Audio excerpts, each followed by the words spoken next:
ಈ ಬಾಲಿವುಡ್ ಅನ್ನೋ ಒಂದು ಪಾಪಕೂಪ ಇದೆಯಲ್ಲ, ದುರಂಧರ ಪೂರ್ವ ಬಾಲಿವುಡ್, ದುರಂಧರೋತ್ತರ ಬಾಲಿವುಡ್, ಅವರ ಉಪಜೀವಿಗಳು ಉಪೋಪಜೀವಿಗಳು ಇವ್ರಿಗೆಲ್ಲ ಎಲ್ಲಾ ಕಡೆ ಉರಿ ಹತ್ಕೊಂಡಿರೋದು ಈ ಕಾರಣಕ್ಕೆ. ಸತ್ಯವನ್ನ ಅಷ್ಟು ಹಸಿಯಾಗಿ ತೋರಿಸಿದ್ದಾರೆ. ಸೊ ಈ ಗಟ್ಸ್ ಯಾರಿಗೂ ಇರಲಿಲ್ಲ. ಡೇಟ್ಗಳ ಸಮೇತ, ಹೆಸರುಗಳ ಸಮೇತ ಅವರಷ್ಟು ಧೂರ್ತರಿನ್ ಯಾರೂ ಇಲ್ಲ. ಸಲೀಂ ಜಾವಿಯದ್ದು, ಅಮಿತಾಬ್ ಬಚ್ಚನ್. ಬಾಲಿವುಡ್ ಅಂಡರ್ಸ್ಟ್ಯಾಂಡ್ಸ್ ಮನಿ. ಬಾಲಿವುಡ್ ಅಲ್ಲಿರೋರು ಕೊನೆಗೆ ಸೋಲೋದು ದುಡ್ಡಿಗೆ. ಈಕೆ ಅನುಪಮಾ ಚೋಪ್ರಾ. ಇವಳು ಫಸ್ಟ್ ರಿವ್ಯೂ ಕೊಡ್ತಾಳೆ. ಅವಳು ರಿವ್ಯೂ ಬಂದಿದ್ದು ಒಂದು 20-30 ನಿಮಿಷದಲ್ಲಿ ನಮ್ಮ ಜನಗಳು ತಗೊಂತಾರೆ ತರಾಟೆ. ಅವಳಿಗೆ ಭಾರತ ದೇಶ ಒಂದರಲ್ಲೇ 1 ಚದುರ ಅಡಿ ಒಂದಕ್ಕೆ ಮ್ಯಾಕ್ಸಿಮಮ್ ಸಂಖ್ಯೆ ದೇಶದ್ರೋಹಿಗಳಿರೋದು. ನೀವು ಭಾರತ ಗಣರಾಜ್ಯದಲ್ಲಿ ಇದೆಯಾ ಎಲ್ಲಪ್ಪ ಇದೆಯಾ ಅಂತ ಸ್ಟಾಲಿನ್ ಕೇಳಿದ್ದಾರೆ. ನಮ್ಮವರು ನಾಗರತ್ನ ಮೇಡಮ್ ದುರಂಧರ್ ನೋಡ್ದೇನೆ ಅದು ರಿಲೀಸ್ ಆಗಿದ ತಕ್ಷಣ 2 ಗಲ್ಫ್ ದೇಶಗಳು ಕೊಲ್ಲಿ ರಾಷ್ಟ್ರಗಳು ಬ್ಯಾನ್ ಮಾಡಿದ್ದಾರೆ. ಉಮ್ಮಾ ಇಸ್ ಗ್ರೇಟರ್ ದ್ಯಾನ್ ಎವ್ರಿಥಿಂಗ್. ಅವ್ರ ಫಾರಿನ್ ಪಾಲಿಸಿ ಅಂದ್ರೆ ಭಿಕ್ಷಾಟನೆ.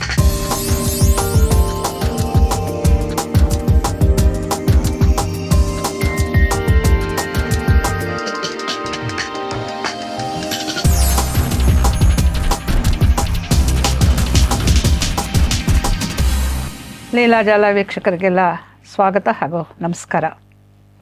ಇವತ್ತು ನಿಮಗೆ ಎಲ್ಲರಿಗೂ ಚಿರಪರಿಚಿತರಾಗಿರುವಂಥ ಇತಿಹಾಸ ತಜ್ಞರು ಮತ್ತು ಧರ್ಮ ಡಿಸ್ಪ್ಯಾಚ್ ಅನ್ನೋ ಒಂದು ಆನ್ಲೈನ್ ವೆಬ್ ಜರ್ನಲ್ ನಡೆಸ್ತಾ ಇರೋವಂಥವರು, ಧರ್ಮ ಡಿಸ್ಪ್ಯಾಚ್ ಯೂಟ್ಯೂಬ್ ಇದರ ಮುಖ್ಯಸ್ಥರು, ಜೊತೆಗೆ ಅನೇಕ ಗ್ರಂಥಗಳನ್ನು ಬರೆದಿರುವಂಥ ಸಂದೀಪ್ ಬಾಲಕೃಷ್ಣ ಅವರು ಮತ್ತೆ ಬಂದಿದ್ದಾರೆ. ಸಂದೀಪ್ ಬಾಲಕೃಷ್ಣ ಅನೇಕ ಪುಸ್ತಕಗಳನ್ನು ಬರೆದಿದ್ದಾರೆ. ಅದರೆಲ್ಲ ಹಿಂದಿನ ಅವರ ಸಂದರ್ಶನಗಳಲ್ಲಿ ನಾನು ಹೇಳಿದ್ದೇನೆ. ಇವತ್ತು ಇನ್ನೊಂದು ಸೇರಿಸಬಹುದಾದು ಅಂತ ಹೇಳಿದ್ರೆ ಅವರ ಒಂದು ಪುಸ್ತಕ, ಅದು ಕೂಡ ಇತಿಹಾಸ ವಸ್ತುವನ್ನು ಒಳಗೊಂಡದ್ದು. ಅದು ಕಾದಂಬರಿ ರೂಪದಲ್ಲಿ ಬರೆದಿದ್ದಾರೆ. ಮೊದಲು ಕನ್ನಡದಲ್ಲಿ ಬಂತು ದೂತವಾಕ್ಯ ಅಂತ, ಈಗ ಜಹಾಂಗೀರ್ಸ್ ಮೆಸೆಂಜರ್ ಅಂತ ಇಂಗ್ಲೀಷ್ನಲ್ಲಿ ಮಾಡಿದ್ದಾರೆ. ಮೊನ್ನೆ ನಡೆದಂತಹ ಜೈಪುರ್ ಡೈಲಾಗ್ಸ್ ಈ ಉತ್ಸವದಲ್ಲಿ ಆ ಪುಸ್ತಕವನ್ನು ಕೂಡ ಅವರು ಲೋಕಾರ್ಪಣೆ ಮಾಡಿದ್ದಾರೆ. ಹೀಗೆ ಅವರ ಇತಿಹಾಸದ ಕಿರೀಟಕ್ಕೆ ಇದೊಂದು ಹೊಸ ಗರಿ ಅಂತ ಹೇಳ್ಬೋದು. ಇವತ್ತಿನ ದಿವಸ ಈ ನಮ್ಮ ದೇಶದ ಇತ್ತೀಚಿನ ಇತಿಹಾಸ ಮತ್ತು ರಾಜಕೀಯ ಜೊತೆಗೆ ಈ ಪಾಕಿಸ್ತಾನದ ಜೊತೆ ಭಾರತದ ಒಂದು ವಿಶಿಷ್ಟವಾದ ಕಿತ್ತಾಟದ ಒಂದು ನಂಟಿದೆಯಲ್ಲ, ಅದರ ಜೊತೆಗೆ ಅವರು ನಮ್ಮ ಮೇಲೆ ನಡೆಸುವಂತಹ ಈ ದುರಾಕ್ರಮಣಗಳು, ಇದನ್ನೆಲ್ಲ ಸೇರಿಸಿದಂತಹ ಒಂದು ತುಂಬ ಅಮೋಘವಾದಂಥ, ತುಂಬ ಪರಿಣಾಮಕಾರಿಯಾದಂಥ, ಆದರೆ ಐತಿಹಾಸಿಕವಾದಂತಹ ಚಿತ್ರವನ್ನು ಮಾಡಿದಾರಲ್ಲ ಧುರಂಧರ್. ಆ ಚಿತ್ರವನ್ನು ಕುರಿತು ಮಾತನಾಡೋದಕ್ಕೆ ಅಂತ ಸಂದೀಪ್ ಬಾಲಕೃಷ್ಣ ಬಂದಿದ್ದಾರೆ. ಮೊದಲನೇದಾಗಿ ಅವರಿಗೆ ಸ್ವಾಗತವನ್ನು ಹೇಳ್ತೇನೆ. ನಮಸ್ಕಾರ ಸಂದೀಪ್. ನಮಸ್ಕಾರ ಲೀಲಾಜಲಕ್ಕೆ. ಥ್ಯಾಂಕ್ ಯು, ಧನ್ಯವಾದ. ಬಹಳ ದಿವಸ ಆಯಿತು. ಹೌದು, ನೀವು ಬಂದಿದ್ದು ಬಹಳ ಸಂತೋಷ. ಈಗಾಗಲೇ ಸಂದೀಪ್ ಬಾಲಕೃಷ್ಣ ಅವರು ಭಾರತೀಯ ಚಿತ್ರಗಳ ಬಗ್ಗೆ, ಅದರಲ್ಲೂ ಬಾಲಿವುಡ್ ಏನೋ ಒಂದು ಚಿತ್ರ ಪರಂಪರೆಯನ್ನು ನಮಗೆ ಕೊಟ್ಟು ಅದರಿಂದ ಏನೇನೋ ಅನಾಚಾರಗಳಾಗಿದೆ ನಮ್ಮ ದೇಶದ ಸಾಮಾಜಿಕ ಜೀವನದಲ್ಲಿ, ಇದನ್ನೆಲ್ಲ ಕುರಿತು ಸಾಕಷ್ಟು ಮಾತಾಡಿದ್ದೀವಿ ಹಿಂದೆನೂ ಕೂಡ. ಬೇರೆ ಬೇರೆ ಸಂದರ್ಭಗಳಲ್ಲೂ ಕೂಡ ಈ ವಿಷಯಗಳನ್ನು ಅವರು ಪ್ರಸ್ತಾಪ ಮಾಡಿದ್ದಾರೆ. ಇವತ್ತು ಆ ಹಿನ್ನೆಲೆಯಲ್ಲಿ ಈ ಧುರಂಧರ್ ಅನ್ನೋ ಚಿತ್ರ ಏನಕ್ಕೆ ಇಷ್ಟೊಂದು ಜನರನ್ನು ಆಕರ್ಷಿಸ್ತಾ ಇದೆ, ಜನಮಾನಸವನ್ನು ಅಪ್ಪಿ ಹಿಡಿದಿದೆ ಅನ್ನೋದ್ರ ಬಗ್ಗೆ ಎಲ್ಲ ಒಂದಿಷ್ಟು ತಿಳ್ಕೊಳ್ಳೋಣ ಅಂತ.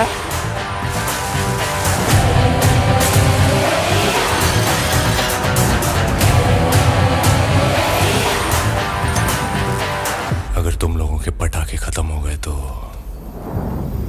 मैं धमाका शुरू करूं.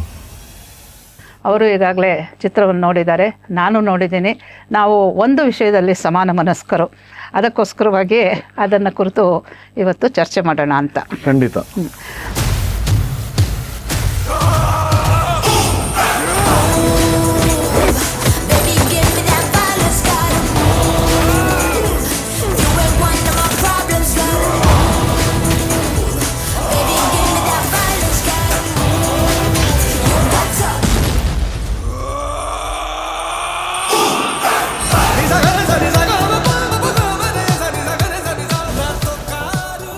ಮೊದಲನೇದಾಗಿ ಸಂದೀಪ್, ನಾನು ಧುರಂಧರ್ ಅನ್ನೋ ಪದಕ್ಕೆ ಒಂದು ಅರ್ಥ ಹೇಳಿಬಿಡ್ತೀನಿ. ಈ ಧುರಂಧರ್ ಅನ್ನೋದು ಸಂಸ್ಕೃತ ಪದ, ಧುರಾನ್ ಧಾರಯತಿ ಅಂತ. ನಾನು ಅದನ್ನು ಮೊದಲು ಓಪನಿಂಗ್ ಹೇಳೋಣ ಅಂದರೆ ನೀವು ಯು ರೆಡ್ ಮೈ ಮೈಂಡ್. ಹೇಳಿ ಹೇಳಿ. ಧುರ ಅಂತ ಹೇಳಿದ್ರೆ ನೊಗ ಅಥವಾ ಭಾರವನ್ನು ಹೊತ್ಕೊಂಡಿರುವಂಥದ್ದು ಅಂತ. ಅಂದರೆ ತುಂಬ ಹೊಣೆಗಾರಿಕೆಯುಳ್ಳಂತಹ ಒಂದು ಹೊಣೆಗಾರಿಕೆಯುಳ್ಳಂತಹ ವ್ಯಕ್ತಿ ಅಂತ ಅರ್ಥ ಆಗುತ್ತೆ ಧುರಂಧರ ಅಂತ. ಅದರ ಇನ್ನೂ ಆಯಾಮಗಳನ್ನು ಸಂದೀಪ್ ಅವರು ತಮ್ಮ ಮಾತುಕತೆಯಲ್ಲಿ ಸಾಕಷ್ಟು ವಿವರಿಸ್ತಾರೆ ಅಂತ ಅಂದ್ಕೊಂಡಿದ್ದೀನಿ. ಈಗ ಹೇಳ್ಬೋದು, ಧುರಂಧರ ನಿಮ್ಗೆ ಹೇಗೆ ಅನ್ನಿಸ್ತು?